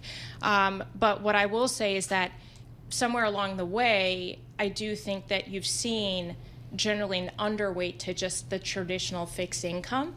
And a lot of that is because the yield hadn't been there. You also had seen this because the correlation had completely broken off, right? So you had stocks and bonds correlated, very highly correlated for a few years. Now, if we are in an environment where, certainly the Fed is not expected to cut tomorrow, but let's just say in the second half of this year, you start to see disinflationary trends, you see them as starting to cut. I do think that in that environment, you have that negative correlation coming back more for kind of what we've seen traditionally. So, again, I think that absolute yield here is pretty tremendous. And then, as you look at your asymmetric upside versus downside, it's very attractive. Tell me about an opportunity off the horrific tragedy of California. Yes. What actually happens there? Do prices go down on LA County municipal paper? Yes, absolutely unfortunate in terms of what's been happening. I suppose the good news is that we are seeing a majority of the fires contained. So, Tom, to answer your question, we have seen broader credits like the LA DWAP, which is the acronym Department of Power and Water and Power, widen out in terms of spreads. So you have seen some broader, larger issuers widen out. For that LA DWAP credit particularly, S&P recently had downgraded them based upon the speculation that they could be possibly found liable. I was going to say, do they have a litigation risk? Right, they have litigation risk. So you have a lot of these utility entities have litigation risk. You have certain school districts that have been impacted by the fire, University of California, certain campuses. So you have seen that market reaction. Now, I will say high level, from a credit perspective, we do think that these credits will hold up well, right? A lot of this is going to depend upon the investigation, the litigation, where this ends up. But you're talking about that LA DWAP credit being the largest utility system in the country with a massive revenue base and a diverse base. Okay. So, Tom, to answer your question, I would say you could argue there's possibly some pockets of opportunity here, just given that in a market like munis where it is retail dominated, you kind of have the baby getting thrown out with the bathwater. You got to come back because, we got to talk about Texas A&M University system, AAA bonds. They just did $382 million to go into the Jessica Menton Oh, here we go. Math, Science, and Economics building. College credits. You got to come back and talk about the. I will do that next time. The university racket. Yes. AAA. That's right. And they can't beat Texas. Hey now, we're getting closer. We're to you walking out of the studio. Nisha Patel, love when you come in with Parametric here as we take advantage of tax-free bonds. I learned that from Jay up in Boston. He's the one that told me that. Red and green on the screen. We'll see if Jess Menton returns to drive us forward. We get the market open in 1 hour. Bloomberg Surveillance.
Markets, headlines, and breaking news 24 hours a day at Bloomberg.com, Bloomberg Television, and the Bloomberg Business app. This is a Bloomberg Business Flash. From the Bloomberg Interactive Broker Studio, I'm Lisa Mateo. We've got futures fighting back after yesterday's tech-fueled sell-off. Traders scooped up beaten down chip makers. Speaking of which, NVIDIA shares on the mend. They're now up about 3% after sinking 17% yesterday. We'll start with NASDAQ futures up 0.2%, 47 points. S&P futures up 0.1%, 9 points. Dow futures down about 0.1% or 43 points. We have the 2-year yield at 4.21%. Up 1 basis point. The yield on the 10-year, 4.56%. That's up 2 basis points. We have the Bloomberg Dollar Spot Index. That also battling back, up strong, up about 0.3%. Meanwhile, you have the Japanese yen, euro, British pound weaker this morning. To earnings, we'll start with defense companies. Lockheed Martin down 3%. Fourth quarter net sales missed estimates. Then meanwhile, RTX up 4%. Surpassed earnings expectations in the final quarter of the year. And finally, some companies making news. You have HSBC. It's going to wind down some of its investment banking operations in Europe, the UK, and the Americas. Yeah, its shares down about 0.1% in London. And finally, President Trump said Microsoft in talks to buy the U.S. arm of TikTok, and adding there will be, quote, a lot of bidders. That is your Bloomberg Business Flash. Jess and Tom. Would you bid for TikTok? I would not bid. I'm trying to ban it in my house. We won't ask Jess Manton. She's probably glued to it. Are you? I'm not on the TikTok. I'm too old for the TikTok. Yeah, I agree. Bloomberg surveillance this morning. We're brought to you by BAM Mutual, a special day for BAM Mutual. BAM Mutual insures municipal bonds that finance essential infrastructure and provide guaranteed income to improve any portfolio. Learn more about municipal bond credit quality. Visit BAMBonds.com. BAMBonds, BAMBonds.com, and they're going to be visited by Alex Steele and Paul Sweeney today. Look for that at 10 a.m. Okay, the anticipation for this is unreal. He came out of Manchester, got a real job at IEA in Paris where he worked in an office, and he's been working from home for 30 years. Paul Sankey, from Deutsche to Wolf to now Paul. What's it like working at home at Sankey Research? Well, it's not as much fun as the days when we had the trading floor. You know, I used to love interacting with the market maker and screaming at the bond guy. You remember Joe Livornia? Joe Livornia used to be our guy that would do the holler down the hoot and holler. Remember that? And the morning call. What I have saved is a lot of time. You know, what you realize is, there was hours of messing around for sure. Let's get to it right now. This is hugely anticipated. Paul Sankey, describe AI, and from almost literally a thermodynamic standpoint, they are going to suck a lot of energy out, and it comes back to natural gas, doesn't it? Yeah, so each of these NVIDIA chips uses about the same electricity as a household. So NVIDIA has sold like a Phoenix city worth of chips. You know, there's an enormous implicit demand for energy here. And what's interesting to me is they've sold the chips first. So there's a different cycle, you know, that the chips have been sold. Now they need to find the electricity. And the electricity is a big deal. And as we know from the shift that's been going on in the utilities industry with renewable and wind and everything else, your baseload power is under quite a lot of pressure, and chips need baseload power. So there was a pretty obvious tension here between electricity demand and electricity supply. And that was a great theme for last year. And it sort of blew up yesterday. So what you saw was Vistra, what you saw was Constellation, Talon, the darlings of the AI electricity supply story were down 30%. Do you buy it? It's the end of the discussion? No, I think it's the knee-jerk because the things just went up so much, you know. And it's not surprising that you would get a correction, you know, at the first sign of trouble, and that's pretty much what happened. Yeah, but you have to recognize that the power names are very levered to it. That's a good point, because Vistra was one of the best performers in the S&P 500 last year after it was added to the index. Mm-hmm. So when you're talking about kind of the divergence there as far as like finding that type of electricity, what do we know so far about NVIDIA's plans, and what else does it need to do to rectify that? Well, that's where it gets very tough, because it's just been a very grey area, you know. And so what was going to be a big week this week was going to be what's Meta saying about CapEx, what's Apple saying about CapEx, what's Tesla saying about CapEx, and they're all falling over at each other to buy more chips. Because it's all the biggest customers of NVIDIA chips. The biggest customers, and also the perceived bottleneck was the chip. But ultimately, if you look at the electricity situation, it's fascinating, because what we've been saying is, look, you're going to have the most dynamic industry in the world here, which is AI and chips. is going to meet the sleepiest, which is U.S. utilities, U.S. regulators, U.S. state, NIMBYs, you name it. You mentioned Phoenix. Let's mention College Station, Texas. Is my electric bill going to go up because of AI and NVIDIA? Yes, it should. It may even go up by hundreds of dollars a year because you can see at the margin of these electricity auctions that we're having, prices are up enormously. So the public going to be outraged? In due course, you would expect so, yeah. So I've done speeches, for example, for the Northeastern Gas Association, where they stand around shaking their heads at the implicit rise in power prices that is going to come through to individuals. Now, having said that, for a lot of individuals, particularly you, Tom, with your wealth, it's actually not that much money, right? It's only a few more $100s a year, but obviously it's regressive. So for poor people, it's hugely regressive. Yeah, absolutely. And, I mean, the United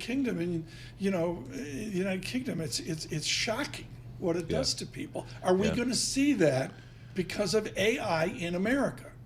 You're going to see higher prices, absolutely. Now, there's one thing that changes everything, which makes this so hard to model, which is that if there's a question of electricity reliability, if the state plans or the federal plans would mean we ran out of electricity because you've got too much solar, then all the plans can just be changed by the given system operator. And so none of these plans are going to play out the way they appear on paper. And the ISOs, the service providers that have perceived problems, such as MISO in the MidCon, where the National Energy Reliability Council say they have the biggest problem with supply reliability, they'll just change all their plans and they won't have as much wind. Right, and what's important here, Jess, is with the Texas grid, a disaster. Yeah. You were, your junior year at Texas A&M, you went without electricity for a month, right?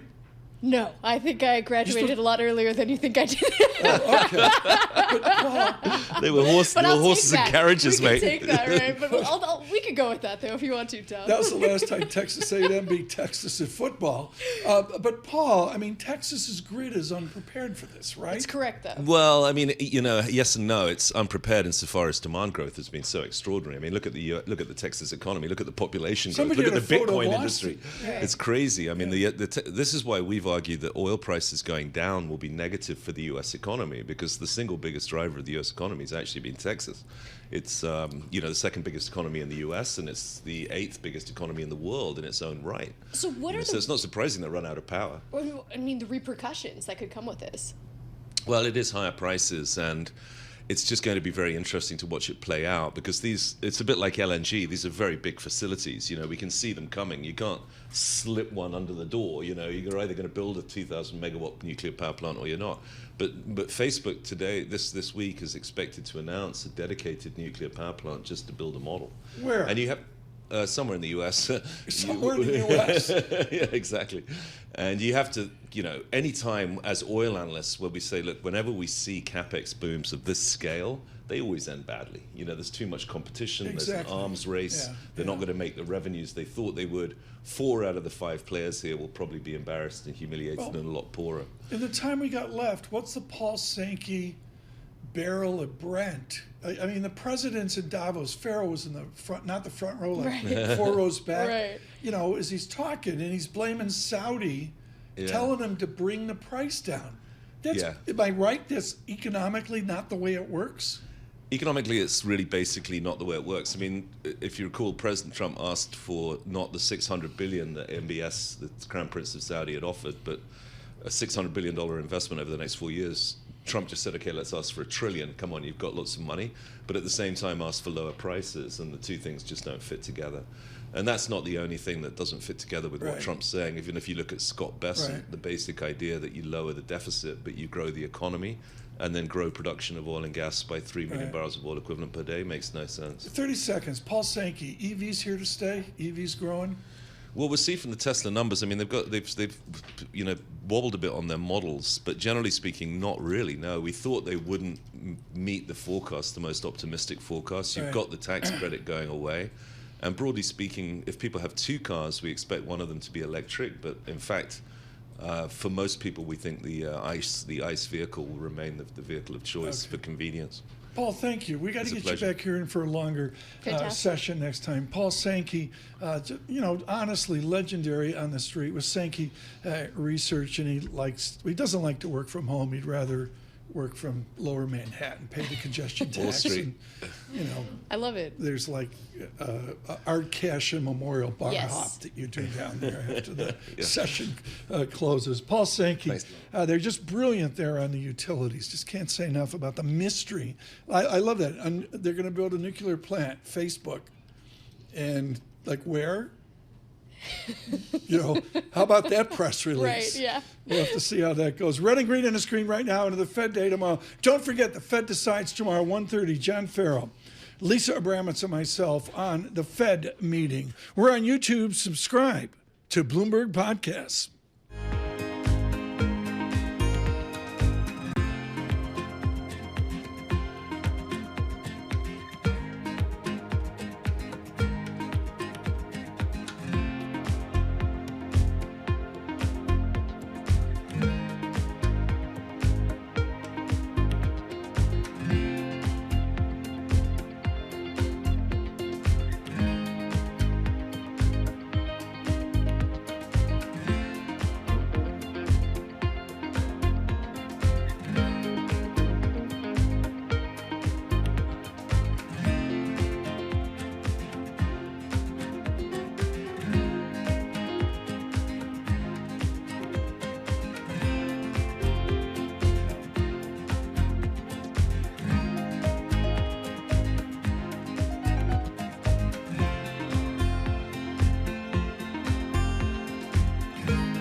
You're listening to Bloomberg Surveillance with Tom Keene and Paul Sweeney on Bloomberg Radio.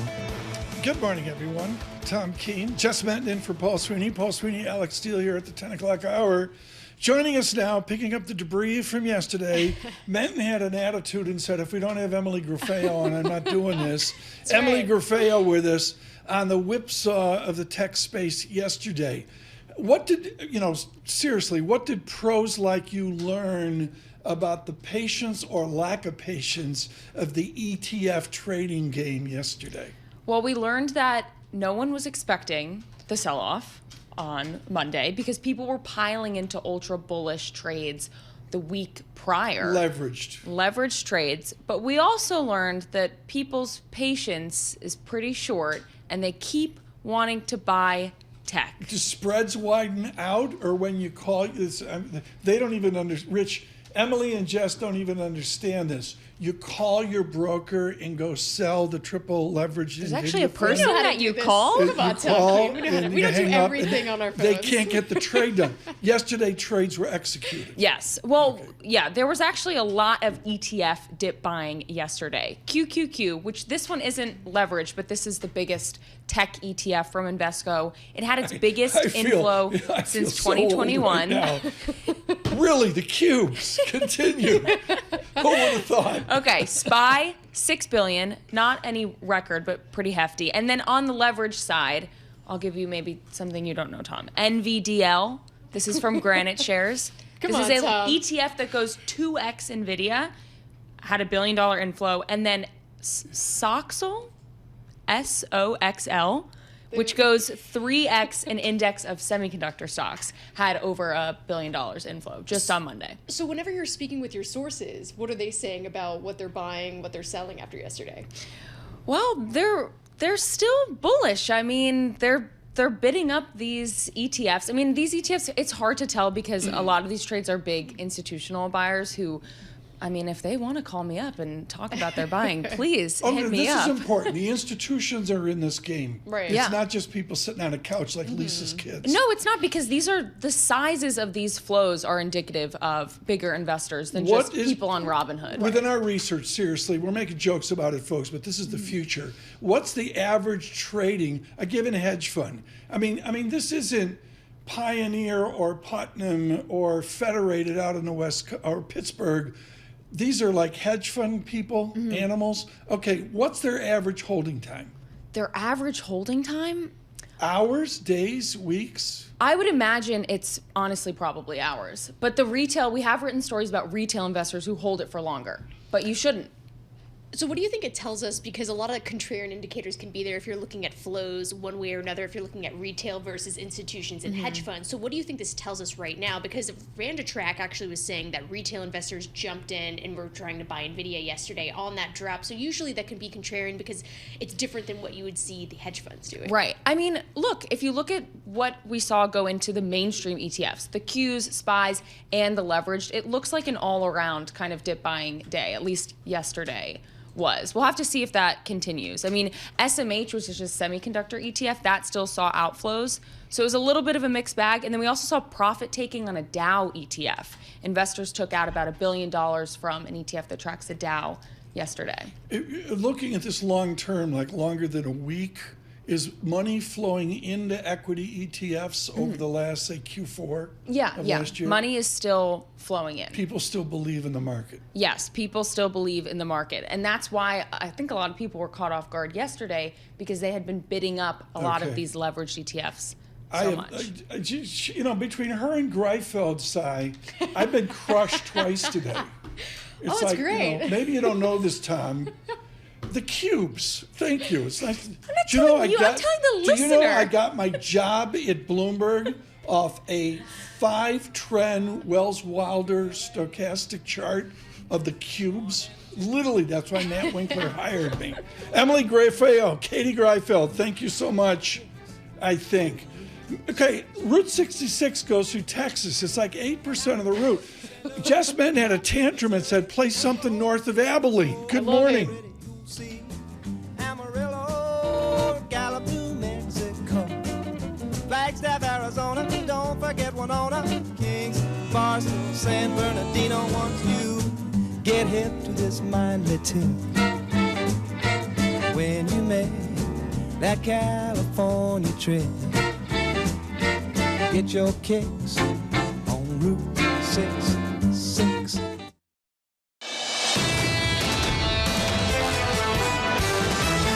This is Bloomberg Surveillance with Tom Keene and Paul Sweeney. I'm sorry, it's a boom economy, and that's what we're adjusting to. Neither party seems to want to take on deficits at all. With Lisa Mateo on markets. Stocks are coming off of another record high. And Michael Barr with news. Tensions between the U.S. and China have heated up even more. The best in economics, finance, investment, and international relations. This is Bloomberg Surveillance on Bloomberg Radio. Good morning, everyone. Tom Keene, Paul Sweeney, Michael Barr, Lisa Mateo with us as well. She's on the phone. Kids get off TikTok right now. She's working that at 9 a.m. here this morning. We welcome you on Global Wall Street. For Global Wall Street, without question. Good morning. Thank you, Paul Sankey, for being here, I should say, on hydrocarbons and utilities. But this is, with Ian Lyngen, an extended conversation on fixed income and into the Fed meeting tomorrow. We'll get to that here in a moment. Bloomberg Surveillance this morning, brought to you by Oppenheimer. Oppenheimer focuses the power of their thinking on you, creating customized plans to help achieve your goals. Put the power of Oppenheimer thinking into your investing, wealth management, capital markets, investment banking. And we thank Oppenheimer for their support this morning. Red and green on the screen. Jess Benton knowing the VIX staggering in from 21. What's the significance of under 18 VIX? So it's actually under 20. So usually if it's above 20, it signals that there's underlying stress in the market. But it just briefly popped above that yesterday, then came down. It closed slightly below 18 yesterday. So it wasn't like like in the Bart Simpson language. Bart got a CFA 1, 2, 3. Yes. Okay. On a Bart Simpson basis, we didn't have a cow yesterday. No. Okay. No. I mean, the world is not over. Okay, thank you. Jess Benton with us today, telling me how dumb I am, along with Catherine Greifeld and Emily Gray. Ian Lyngen is not going to tell us how dumb we are. This is a real treat, folks. I can't say enough about it, but first I got to do Lisa and the markets. We need an earnings update from the Interactive Broker Studios, the Bloomberg Business Flash, Lisa Mateo. And there's certainly a lot to get to. First, we'll start with futures right now. Because they're rebounding, this is after news about a cheaper AI model from China's DeepSeek. It really sent stocks falling yesterday. NVIDIA actually sank 17% this morning, though. NVIDIA on the rebound up about 2%. Also on the rise, you have Broadcom Broadcom up nearly 3%, and Marvell Technology up 2%. So we'll start with NASDAQ futures. They're up about 0.2%, 49 points. S&P futures up 0.1%, 10 points. And Dow futures, little change, down about 41.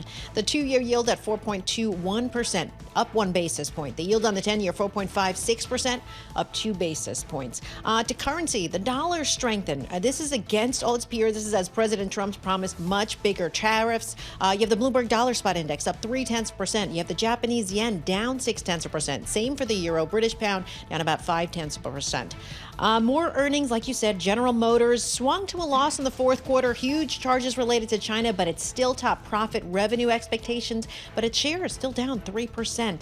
And Boeing, it reported fourth quarter results largely in line with last week's pre-announcements, but analysts say they're looking for details on the pace of jet production. Its shares are down about 0.3%. That is your Bloomberg Business Flash. Jess and Tom. Can I just editorialize that America needs a healthy Boeing? It's like that dominant in terms of trade. From an engineering standpoint, I hope they, forget about buy, hold, sell. I hope they get that fixed out. This is a joy. I'm going to spare the long introduction. The densest, most read note on fixed income on Wall Street is without question Ian Lyngen. He wandered through Parchment at Yale University in Minnesota, a CFA, and just absolutely iconic in terms of looking at rates. He holds court with BMO Capital Markets. His compliance told me he is on speaking terms with Brian Belsky. Belsky started drinking at 10 a.m. yesterday. What did you do? On the desk with correlation here, price down, yield up, is Ian Lyngen buying 10 years yesterday? I do think that what we saw yesterday was the beginning of a repricing in of the safe haven quality of treasuries. We were reminded that there's more going on in the world than just tariffs, than just the Goldilocks economy. In fact, when things go wrong in equities or in different parts of the system, we see a quick bid for treasuries, and that's what we saw, that stabilizing bid. You stole a line from Carly Simon, that great song she had, Apprehension. The apprehension is out there yesterday. I get that. But on a vector basis with a Fed meeting tomorrow, can Ian Lyngen say the disinflationary trend is still in place? The disinflationary trend is in place, but we're trading off of the potential for a forward reflationary one based on tariffs, which frankly I think is somewhat overblown at this point. We are going to enter into a period where the data is confusing for the Fed because we'll have a floor in the realized inflation data as a function of the tariffs that presumably are going to be rolled out over the course of the next several quarters, and that's going to make it very difficult for the Fed to get back to normal. Do you have a magnitude adjustment of the tariff in that, well, I guess we could, the line now is going to ramp in tariffs, but does Ian Lyngen make a distinction between 3%-ish all-in tariffs versus the magnitude the president's talking about? Those are two different stories, right? They're two entirely different stories. However, I think the most important aspect is whether or not it's gradual or a one-off adjustment. Because if it's a one-off adjustment, the Fed's going to look at that and say, that's a tax on the consumer, let's move forward. If it's gradually brought in, which I can appreciate from a political perspective, you want to take the sticker shock out of higher prices, but that's an environment where the Fed's going to struggle to really break down the difference between true demand-side inflation and tariff-related inflation. Looking at the 10-year, obviously it came down pretty significantly yesterday, but up about 2 basis points, around 4.55. But what does speculative net future positioning tell us about how investors are potentially shorting the 10-year? I think that this is the part of the cycle where it is a make or break moment for the bear steepening narrative. And that is that core short from the speculative community in 10s and 30s that has been persistent throughout a lot of the cycle. I think that we're poised for a reversal. Everyone's been waiting for an opportunity to buy treasuries. They've been waiting for the proverbial dust to settle. Hasn't settled yet, but it's, to some extent, it's the opposite of what we've seen in the equity market, which is everyone's waiting for a moment to sell. Now people are waiting for a moment to add to treasuries. Okay, they're going to add to treasuries, and we're going to get the second derivative. Convexity is going to come in, and yields are going to accelerate down. It's away from your remit, but if 10s and 30s move in an Ian Lyngen way, do we get mortgage rate relief? Does the housing market, which we all agree is a train wreck, does it get some relief this year? I've been very surprised at how long the mortgage basis has stayed as high as it has. And why is that? Well, I think to a large extent, because of the regional banking crisis, we lost some of the core buyers in the mortgage business, which are the regional banks. They are starting to come back. They're starting to come back slowly. And I think that will compress the mortgage basis, which will, at a minimum, put a cap in for mortgage rates. I don't think that we're going back to a pre-pandemic reality for the mortgage space. Hopefully, at one point we will, but not at this stage. I think there's still plenty of work to be done. So where do you think the neutral rate actually is, since we're going to have the Fed meeting tomorrow and the debate surrounding that, which is kind of like the million-dollar question? My key observation in that regard is that it's a moving target.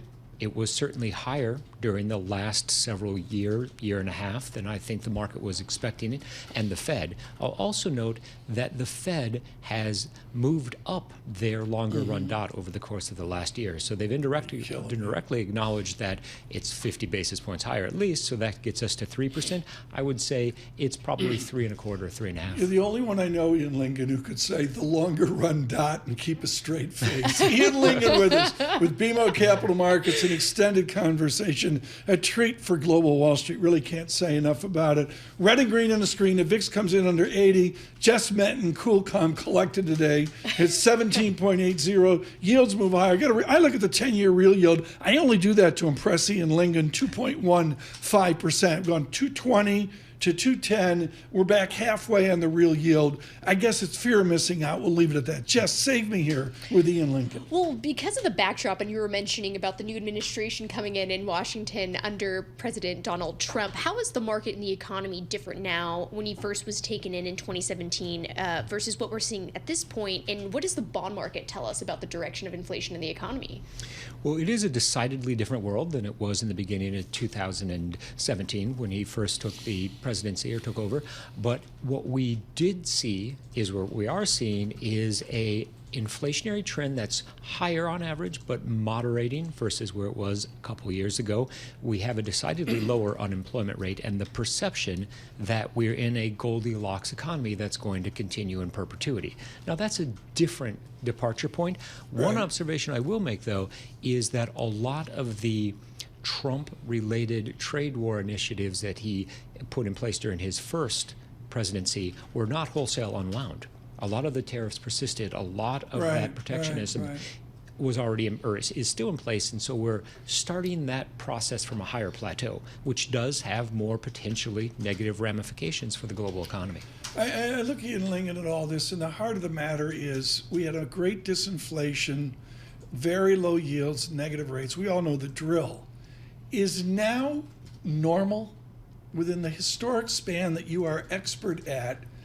Are we back to like these are normal interest rates for Kimberly-Clark or the Bank of Montreal and everybody else, Lisa Mateo? Is this normal? If we look historically, it's very tempting to say, look, we're back towards the averages, we're back at normal. But the reality is that as the real economy has evolved over the course of the last 2 or 3 decades, we have become accustomed to lower real yields and lower nominal yields. So I'll argue that we're still at the upper end or the restrictive part of the cycle. And the nuance is that during the pandemic, everyone, including corporations, were able to lock in extremely low long-term financing, think of mortgages. And we're still working through that buffer to absorb higher inflation or to drive consumption. When that gives, that's when we'll realize how tight policy is. Okay, so a year from now, where's the 10-year yield? Let's just start with that. Well, we're certainly going to be trading with a 3 handle by the beginning of next year. We had somebody the other day shock me from Peyton Regal out in L.A., Jeffrey Cleveland, saying a 360. I about fell off my chair. Ian Lyngen's not at a 360, right? You're at 380, 390? Yeah, I think we could easily, at this time next year, we could easily be in a range between, let's call it 365 and 395. I don't think we're at 5. How do we get there? Brian Belsky's, I'm on IB with Brian Belsky. Brian, thanks for watching YouTube. He's going to ask Ian how we get there. What's the how? The Fed is going to be successful in their ability or in their endeavor to reestablish price stability. That brings forward inflation expectations down. Even if real rates stay roughly where we are, we could compress 10-year break-evens from 260 to 195 or 200 basis points, and that gets us right up against 4% right now. Okay, for the non-global Wall Street, I'm going to translate that. Is the inflation-adjusted yield, even with stability, the other parts of the yield structure are price up, yield down, right? Mm-hmm. Did I do okay there? I only got to page 300 from Bosie. Leave me alone. Well, actually, like looking at the 10-year, I mean, it was around 3.6 back in September. Obviously, a lot of things have transpired since then, but that wasn't that long ago, to your point. Mm-hmm. So how do you think it kind of builds on that? Well, we were let's call it 430 to 440 recently, and that was with break-evens at 210. All we need to do is get forward expectations of inflation to price out the Trump reflation trade and start to price in the potential for economic damage to be done from a global trade war. Does that happen soonest because of rents, OER, and the rest of the housing complex, or is it the price of eggs finally comes in? I think at the end of the day, what we see is the super core measure of inflation, which is core services excluding rent and OER. That printed at just 0.2 in December, and there's downward potential yet to be realized there. I think we could very easily see that because has the high correlation with realized wages, and the employment market, while ostensibly on strong footing, we're at the point where we would expect to see further job reduction and an increase in the unemployment rate. Yet to be realized. I'll be the first to acknowledge that. If you could ask Fed Chair Powell a question at his press conference tomorrow, what would it be? I would never ask that question. Well, the biggest question on my mind, and the one that I suspect that the chair would be unwilling to answer, is we see the dispersion of the dot plot. Which dot is yours? What's the chair thinking? But come on, they're not going to answer that question. Are we done with the dots? I've been asking this since Richard Berner was at Morgan Stanley, and we're both going mental about the dots. Are we done with the dot experiment? Ian, do you get any value out of it? So I think that's a very, very interesting observation because the Fed has tried so hard to de-emphasize the value of the dots and their forward predictive qualities. But at the end of the day, the algos and the CTAs, they need something to trade. They need a number. Why do we care about them? We care about the efficacy of America based on a dual mandate. We don't care about the roulette wheel of the CTA machine, Monroe Trout. Right, because Jim Bullard, who used to work at the St. Louis No, Fed, I'm would serious. push back Why against that do we too. give a damn about CTAs when we're trying to create public policy here with the Fed? Well, I don't think that the Fed cares as much about the dots as the market does, and the market only cares about the dots because we need something to trade when the updated SEP hits, and we're not going to trade the growth numbers, we're not going to trade the inflation numbers because they're always overly optimistic and they assume that the Fed's doing their job. And we won't get the dots this time because they're quarterly, so we won't get them again until March. So there you go. How do we get rid of the dots, a wise one? So I will argue that there has been a very concerted effort to increase transparency over the course of the last 20 years by monetary policymakers, the Fed, but globally. That hasn't necessarily translated through to the best outcome. There's a case to be made for less transparency, for speaking a little bit less, giving a little bit less forward guidance, and dropping the dots, I think, could be a reasonable first step towards that objective. I don't think they'll do it, but I could argue that they might. Well, that's an interesting point because the communication with the Federal Reserve has changed so much, even coming out of the housing crisis with Bernanke. There used to not be press conferences after these statements, especially when Greenspan was Fed chair. And now, once Powell came into play, you started having them after every meeting, not even every other meeting. So how do you think, what would be the sort of way that they would communicate less? Because it seems like the markets want to know every little detail. I think that the first step towards a more unified communication process would be to be a bit more sparing on how the regional banking presidents speak and how the non-core members of the FOMC are able to air their views, as it were. I don't think that's going to happen, but a convergence of thinking, I think, would be a bit key on the messaging side. But again, I'm busting your chops, but we're getting a huge response on YouTube. Thank you so much. I can't say enough, folks, about Ian Lyngen. As someone out on YouTube said, he's the only one that makes the complexities of what Frank Frobosi wrought somehow in the King's English. Ian Lyngen is with BMO Capital Markets. Can't say enough about his morning note. Look for that. Get that from the Bank of Montreal, BMO Capital Markets. Right to it, red and green on the screen with our news in New York City. Michael Barr. Thank you very much, Tom, Jess, Lisa. The White House is pausing federal grants and loans starting today as President Trump's administration begins an across-the-board review of its spending. The decision could affect trillions of dollars and cause widespread disruption in healthcare, research, education programs, and other initiatives. President Trump, before the House Republican Members Conference dinner at his Doral International Club in Florida, also made a promise to seniors. I will not sign any bill that cuts even a single penny from Medicare or Social Security for our great seniors. President Trump signed an executive order that could set in motion a ban on transgender troops in the military. Other orders would roll back diversity programs and reinstate troops booted for refusing COVID-19 vaccines. The Senate Committee on Commerce is taking a closer look at the Panama Canal today and its importance to the U.S. economy. Bloomberg's Amy Morris reports from Washington. Republican Senator Ted Cruz of Texas called the hearing to examine the fees and the influence of the canal and its impact on U.S. trade and national security.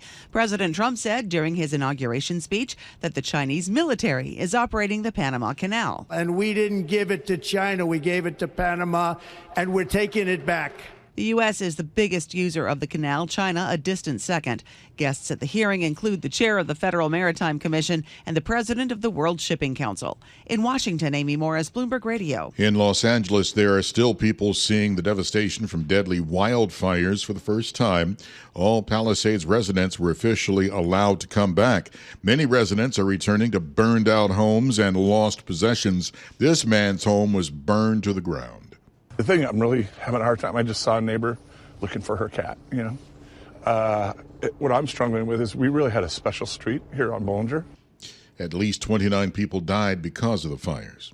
Global news 24 hours a day and whenever you want it with the Bloomberg News Now. I'm Michael Barr, and this is Bloomberg. Tom, Jess, Lisa. Michael Barr, thanks so much. Jess Menton with us here, sitting in for Paul Sweeney. Sweeney and Alex, too, they're setting up. Now, when they go down to BAM Mutual, they get a real breakfast. I feel like we don't have a full breakfast. One of the people emailed me and said, oh, my God, it's like an English breakfast. Alex is just chowing down sausages and beans and the thing I never eat, the little black, little circle thing. And sounds like they're having a lot of fun, Sweeney and Alex. It's like a real breakfast, unlike the gluten-free stuff Lisa Mateo has for us every morning.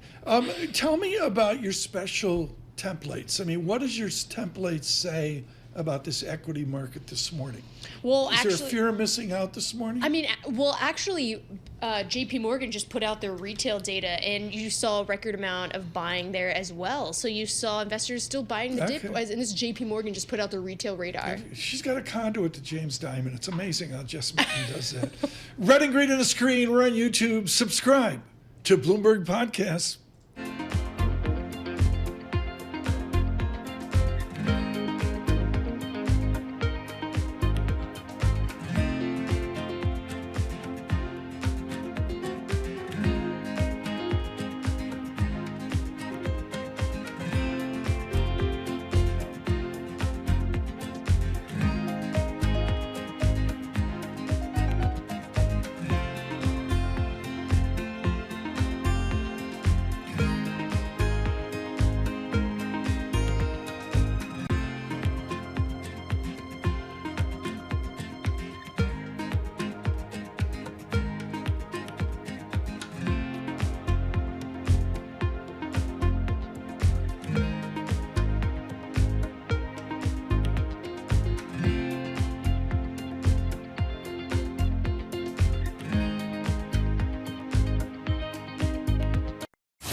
Markets, headlines, and breaking news 24 hours a day at Bloomberg.com, Bloomberg Television, and the Bloomberg Business app. This is a Bloomberg Business Flash.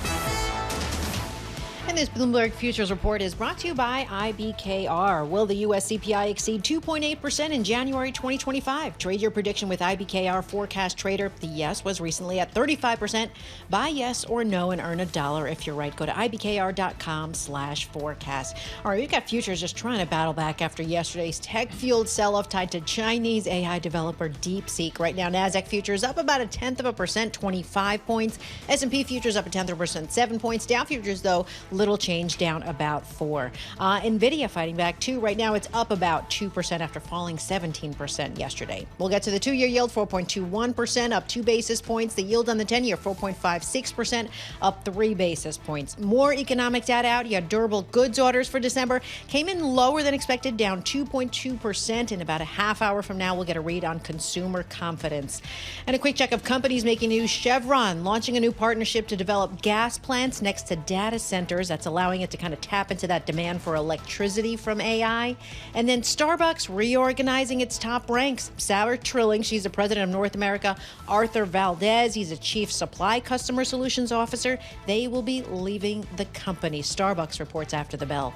For on-demand news 24 hours a day, subscribe to Bloomberg News Now, wherever you get your podcasts. I'm Lisa Mateo. That's a Bloomberg Business Flash. Jess and Tom. Lisa, thanks so much. Just met and Tom Keene, Paul Sweeney, and Alex Steele here in about 30 minutes as well. Thank you for the huge response to Ian Lyngen on bonds. Now on equities, Phil Newhart joins us with First Citizens Bank and Trust Company. The only reason he's on is Sweeney says when Duke wins in basketball, we got to have a Duke graduate on. So, that's why Phil's here as well.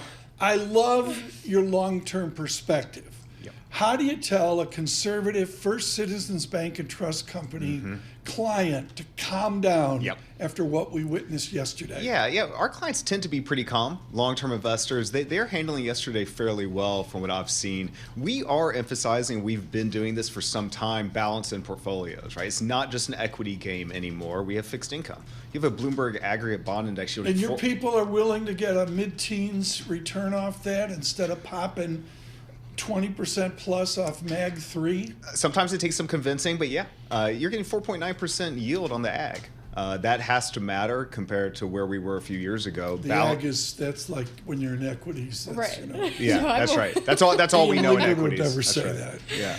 You were just talking about how your clients, as far as an emotional sense, after such a decline yesterday. I mean, given that, the S&P 500 came off the lows, was only down 1.5%. I mean, obviously down more than 1%. But talk to us about kind of the emotions and lack thereof for your clients. I think that when you really have a pretty modest sell down of the S&P, it's a reminder that yesterday was pretty narrow in terms of the drawdown, and it's reminding of the importance of broadening. We've been in the broadening camp. We had it for a while last year. Of course, then we narrowed again in the fourth quarter.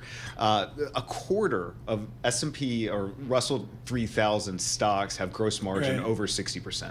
Right, there are a lot of good names out there outside just the Magnificent Seven, and valuation speaks to that as well. So what are those names? Yeah, look, we like growth across the spectrum, not just in large cap space. Additionally, we like international developed small cap.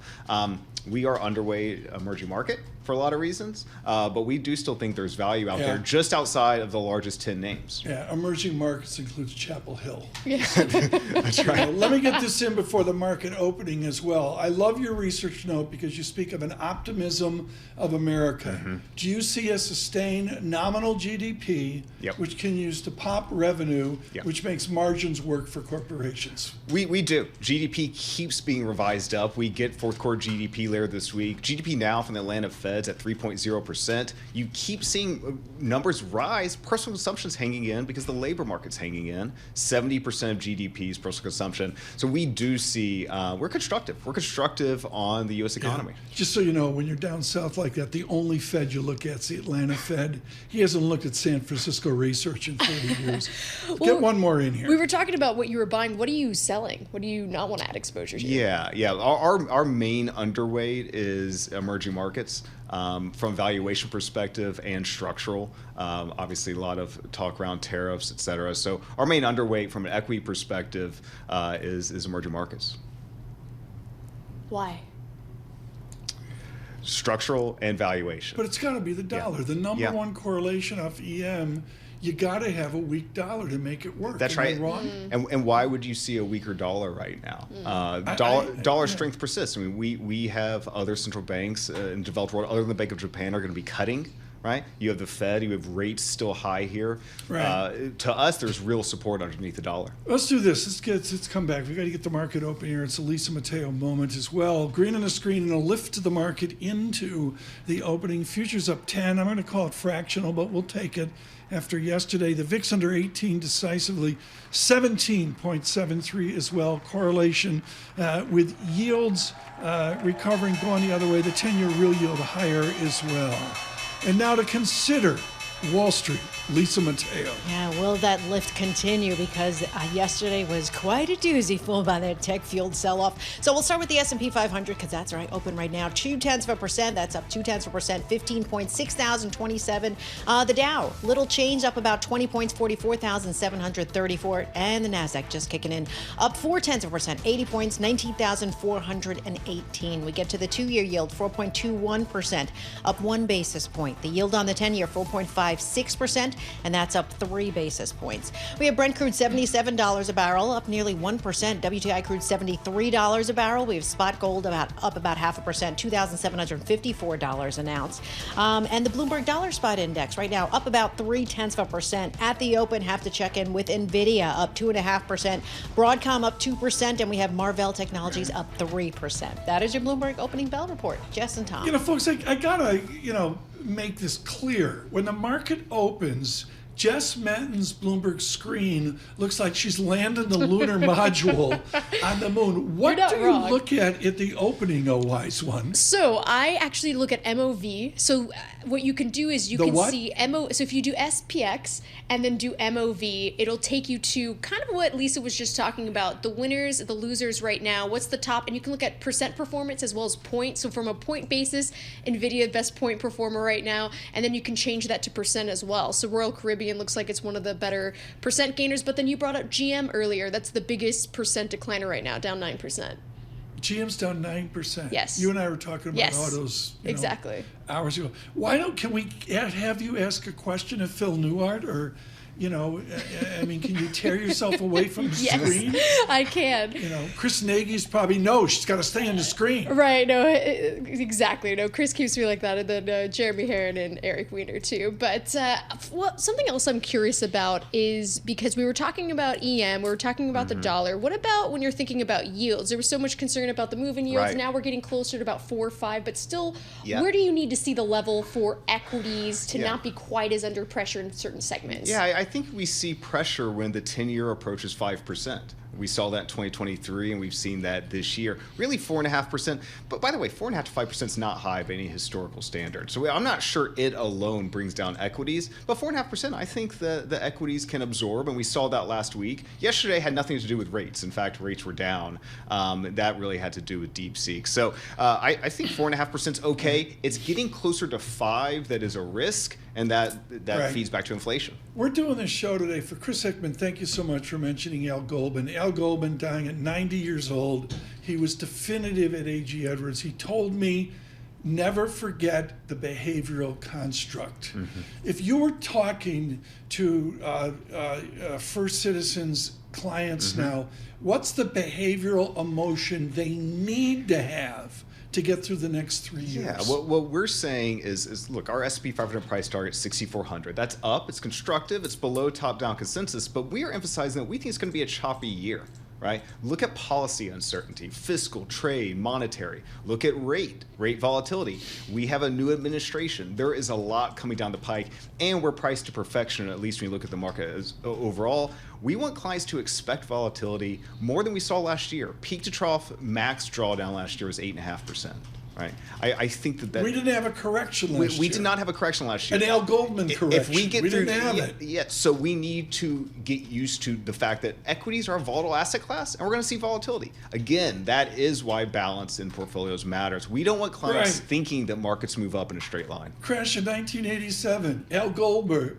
Goldman to Tom Keene. Tom, show up for work tomorrow. That was basically, that was the wisdom. And that was good news. Yeah, it was a 2-martini night. I'm lying. Yeah. It was a 3-martini Exactly. night. Phil Neward, thank you so much. Absolutely. With First Citizens and their market strategy, market and economic research, I should say, as well. It's a Just Met market. We got green on the screen. What other wisdom can you give me from the Cray workstation, the Sun Microsystems workstation? I also like to use the function WEIB to look at market breadth. That is another one that not a lot of people follow, but then you can go through and you can see the new highs, the new lows, the moving averages, the technical breadth. WEIB? Yes, WEIB. WEIB. Correct. I think Sweeney uses that one. I don't use that one. I may have told him about that one. Okay. I just got an email from Mike from Bedford. Keep this Metten kid on. I said, okay, Mike, okay. We'll work with that. All right, still employed. Right now, the Dow up 55 points. Please stay with much more coming up. We're on YouTube. Subscribe to Bloomberg Podcast, building each and every day.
Markets, headlines, and breaking news 24 hours a day at Bloomberg.com, Bloomberg Television, and the Bloomberg Business app. This is a Bloomberg Business Flash. From the Bloomberg Interactive Broker Studio, I'm Lisa Mateo. We've got little movement in stocks this morning. This is compared to yesterday's rough day for tech. So right now, we'll start with the NASDAQ. Little change, down about 11 points. The Dow up about 0.1%, 56 points. And the S&P 500, little change, down about 1. We have the 2-year yield at 4.21%. That's up 1 basis point. And the yield on the 10-year, 4.56%. And that's up 2 basis points. Since we mentioned stocks, want to go to the major industry groups, head to the IMAP feature of your terminal. Right now, where is the biggest pull coming from? Well, it looks like communication services is up at top. Then you have media and entertainment. Then you have interactive media and services. You continue to click through. And at the top, we have Meta. They're up about 1.5%. And then that's followed by Google. Those shares are little changed. Want to head to earnings because travel, JetBlue, really taking a hit this morning, down 17%. It lost less money than Wall Street was expecting in the fourth quarter, but looks like it just wasn't enough. And maybe more people are cruising because Royal Caribbean up 6%. The company says its busiest booking period is off to a record start. That is your Bloomberg Business Flash. Jess and Tom. Lisa, thanks so much. Just Metten here. Still here. Well, you're killing yourself over there in the computer. What are you doing? Talking to all the people in the equity team here? Basically, checking in, seeing what's going on. What's going on? I mean, there's a few. Do you understand there's people out there listening to us, Jess? Yes, of course. It's not just you, me, and Lisa. Even though it feels so intimate in here.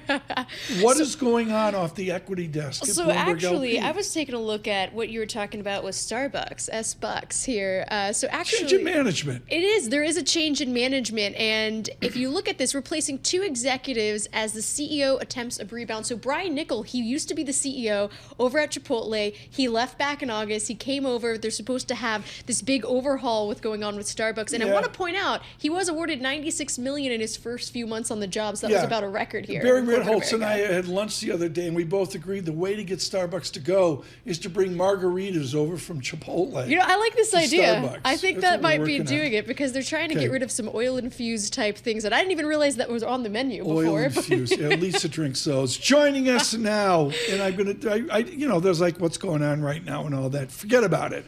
It is the most anticipated book in investment this year.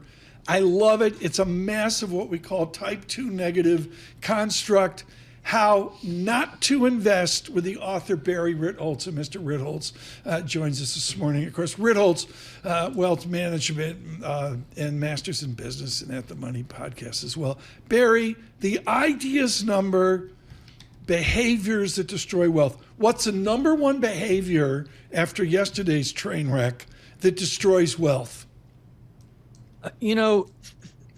We all have this belief that we know what's going on today, and that allows us to have pretty good idea what's coming next. And other than a handful of geeks who kind of discovered DeepSeek a week or two ago, the investing public had no idea that there was this credible threat from overseas. The thought was that China, without access to the higher end 100 chips from NVIDIA, would never be able to do this. And, to their credit, we still don't know the full story. We don't know, 25% of NVIDIA chips go to Singapore. It's not unthinkable that some of that finds its way to China. But the innovation that cannot be denied is in software, which allows the chunking of inquiries that requires an order of magnitude less semiconductor horsepower and cheaper costs. It's a fraction of what is expected, both in GPUs and in energy consumption, and potentially, and the market obviously thought this yesterday, this is a game changer. Right. Red and green on the screen right now, the VIX 1805. Just meant to jump in here with Barry because I got something more important to talk about. Barry, what are your clients asking to buy it and sell at this point after yesterday's sell-off? So, I'm fond of saying that the time to read the instructions on the seat back of the chair in front of you is, when you're on the tarmac before you take off. If you're at 25,000 feet and an engine's on fire, probably a little late to make a good, non-emotional judgment. So we spend a lot of time with, hey, this is normal. Here's, I put up a chart today showing the drawdowns in NVIDIA. If now we're big, broad index investors, but if you want to own NVIDIA or an AI ETF or anything in that space, you must brace yourself emotionally for these giant drawdowns. Okay. 22, 23, down 66%. Two questions. One short. When's the book out? How Not to Invest. When do we see it? March 18th. We're, March 18th. 48 days away? Something like that? Have your people talk to my people. Let's do a big 2-block splash on that. Something around March 18th. Love to. Okay. I don't care, Barry. Joining us now, folks, surveillance New York Knicks correspondent, Barry Ritholtz. What happened? Can they take on the Celtics? I don't know. I'm really very much looking forward to Saturday's game. I'm going to see what could be LeBron James's last game at Madison Square Garden with the Lakers. So really exciting. When was the last time the Knicks had two starters play in the NBA All-Star game? I want to say it's since the early 1970s. Has it been 50 years? It's insane to think it's that long. I don't know. We'll see. It's still early. We haven't gotten to the halftime break. I have been hypercritical of the ownership of the Knicks, and I have to shut up now because they seem to be making the right coaching moves, the right player moves. Okay, they're on the game. I got to go to Michael Barr. He doesn't want this Knicks talk. He wants to talk to Detroit Pistons. but Barry, just as simple as this, the Knicks bench is so weak. Are you sitting on the bench ready to play? I used to have pretty good outside shot, but we used to, through I think it was Amex or somebody, used to go to the practices and watch. And first, you just don't realize how giant these guys are and how fast they are given their size, number one, and how, especially today, how incredibly accurate they are. If someone doesn't have a hand in their face, they're shooting 95%. Watching them warm up is like, oh my God, has someone please miss?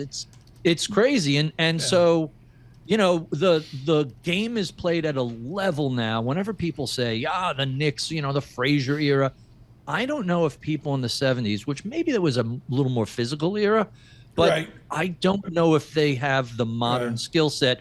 Obviously, it was a different time. I'm pretty comfortable watching them where they are. I I'm very excited about it. Don't be a stranger. I got to go. We look forward to March, middle of March, how not to invest out. Barry Ritholtz there, our Knicks correspondent. With our news in New York City, Michael Barr. Thank you very much, Tom, Jess, and John. Now, the Trump administration has directed federal agencies to pause federal funding, including grants and loans, to review compliance with Trump's executive orders. The move is seen as an opening shot in a constitutional fight over the president's ability to unilaterally halt spending approved by Congress. The pause is expected to affect a broad range of programs, including foreign aid, housing vouchers, and nutrition assistance, and may spark lawsuits from affected recipients. U.S. public health officials have been told to stop working with the World Health Organization effective immediately. The surprise decision is focused on the U.S. Centers for Disease Control and Prevention. A CDC official sent a memo to senior leaders at the agency telling them that all agency staff who work with the WHO must immediately stop their collaborations and await further guidance. Peter Maybarduk is the Access to Medicines Director at Public Citizen. The WHO manages a global influenza surveillance and response system and a pandemic flu preparedness framework. And if the United States and our laboratories were to lose access to that framework, that could be very dangerous for Americans. Global news 24 hours a day and whenever you want it with Bloomberg News Now. I'm Michael Barr, and this is Bloomberg. Tom, Jess, and John. And Michael Barr, thanks so much. Jess, markets reverse in NVIDIA, not now, but intraday, a new low. That's right. NVIDIA you is didn't lower. warn me about this. I know. Unfortunately, it gave up those early gains. So looking at NVIDIA now, NVDA down actually about 0.1%, but had been a little bit lower earlier when you first, when Michael Barr first started talking. Yeah, here. but the whole theme this morning was, John Tucker said to me, I said, what's the theme? And Tucker said morning bounce. We were hoping for a turnaround Tuesday. Morning you know what, though? We're going to bounce. have to wait and see what happens by 4. Oh, listen to you. Come on, it's a new low in NVIDIA right now. Well, it is, but also retail investors bought the dip yesterday, so they ended the day with a net balance of $1.3 billion in cash equities, according to J.P. Morgan. I have no idea what that means. John, help me here. I mean, Jess is here. My head hurts. I like JT's got the scarf on. Oh, you like that? It's my Toulouse-Lautrec look. We'll have to see. John Tucker, our 201K reporter from New York City. Stay with us. This is Bloomberg Surveillance.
You're listening to Bloomberg Surveillance with Tom Keene and Paul Sweeney on Bloomberg Radio. Good morning, everyone. Just met and holding court here in New York with us. Down south, Alex Steele taking the Sikorsky into BAM Mutual to avoid the congestion tax. Alex Steele and Paul Sweeney joining us right now to drive it forward. What are you guys going to do in the 10 o'clock hour to discuss NVIDIA in this market teetering? We're going to break it all down for you, Tom. We got some smart folks going to join us here, talk about this market, talk about NVIDIA, talk about the AI trade. We're downtown at the what I call the World Financial Center, which is now Brookfield Place, at the offices of BAM Mutual, Build America Mutual. These are the folks that insure municipal bonds, and we're down at their offices meeting these good folks here today. So we're going to talk about municipal bonds. Oh, yeah, we are. Big time. 2 hours, municipal bonds. I'm going to learn a lot of things. My knowledge is not that big, so I'm looking forward to learning a lot about munis. We're going to talk to, in this hour, Peter de Groot. He's head of muni research at J.P. Morgan. We'll talk to him at the top of the next hour. And Tom Doe, founder and CEO of Municipal Market Analytics as well. So we'll learn a lot. We'll also make sure to cover all the news, and earnings are also going crazy, right? GM getting hit pretty hard. You also have Lockheed, you have RTX, so we'll make sure to break all those down as well. Thank you, Alex Steele and Paul Sweeney. BAM Mutual, look for that here in exactly 4 minutes, 3 seconds. Jess Benton publishing this morning. Were you writing your story during the show? No. This ran actually before the show. You wrote this before the show. So I had investors to watch Powell's tone. Yes. I agree with that. But I think it's a real mystery what we're going to see tomorrow. Well, also, I mean, when you think about how tight-lipped he tends to be for obvious reasons, and what he was like, say, in between the years 2018, 2019, 2020, obviously before what COVID happened. But I was looking at more so what the options implied moves, moving a little bit higher here, but still under the average over the last year and a half. So option traders betting a 0.8% swing in either direction on Wednesday. That's below the average of 1.1%, according to Piper Sandler over the last 18 Green months. on the screen this morning is a generalization, and then we've got a first 28 minutes pullback here, sort of that's wrong, a softness. What do you make on that? I mean, it's just the market choosing, or is it just waiting for the Fed?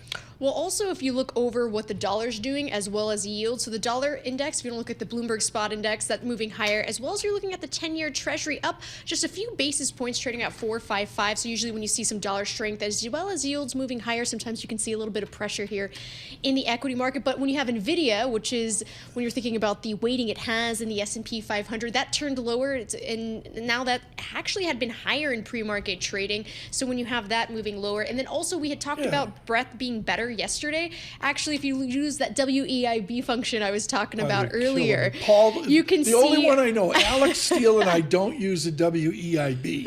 Sweeney's all over it. See, I feel like maybe I gave him a heads up about that one. But right now you have around 300 stocks lower, around 200 that are roughly higher. So a little bit of an opposite yesterday, because even though we had the S&P down 1.5% yesterday, you still had around 350 stocks higher. John Tucker, this is like too much information. She is like the DeepSeek of Bloomberg. She is the DeepSeek. She does it all, and she does it for much fewer dollars, right? Yes, let's go with or at least, maybe compared to you. Looking for the next promotion. DeepSeek. I like that. Yeah. It's like AI. Okay. But hey, we got a whole team out there. There's 30 of us for the U.S. Whoa, equities. Wait a minute. How many are you? There's a machine out there, at least 30 of us, for just U.S. equities. So there's. Are you kidding? Yeah, no, I'm not kidding at all. So there's like a bunch of me's. Does that include the interns? Actually, no. So then if you include the interns as well as the rotators, even more. The rotator program at Bloomberg. You know how many, our team in the morning? Two. Who's rotating John Tucker right now? The guy who sweeps the floor. We got to get to the end of the show. Jess, this has been a joy. I come back. I have no idea what Sweeney's doing. I don't know. Sweeney may be like, getting the beach house open. Glad I didn't break anything. Thank you, Jess Benton, for joining this morning. Paul Sweeney and Alex Steele coming up. Important conversations on taking advantage of tax-free bonds. It's real simple. I got to play Texas music. What do? You play the fabulous Thunderbirds for Jess Benton. Good morning.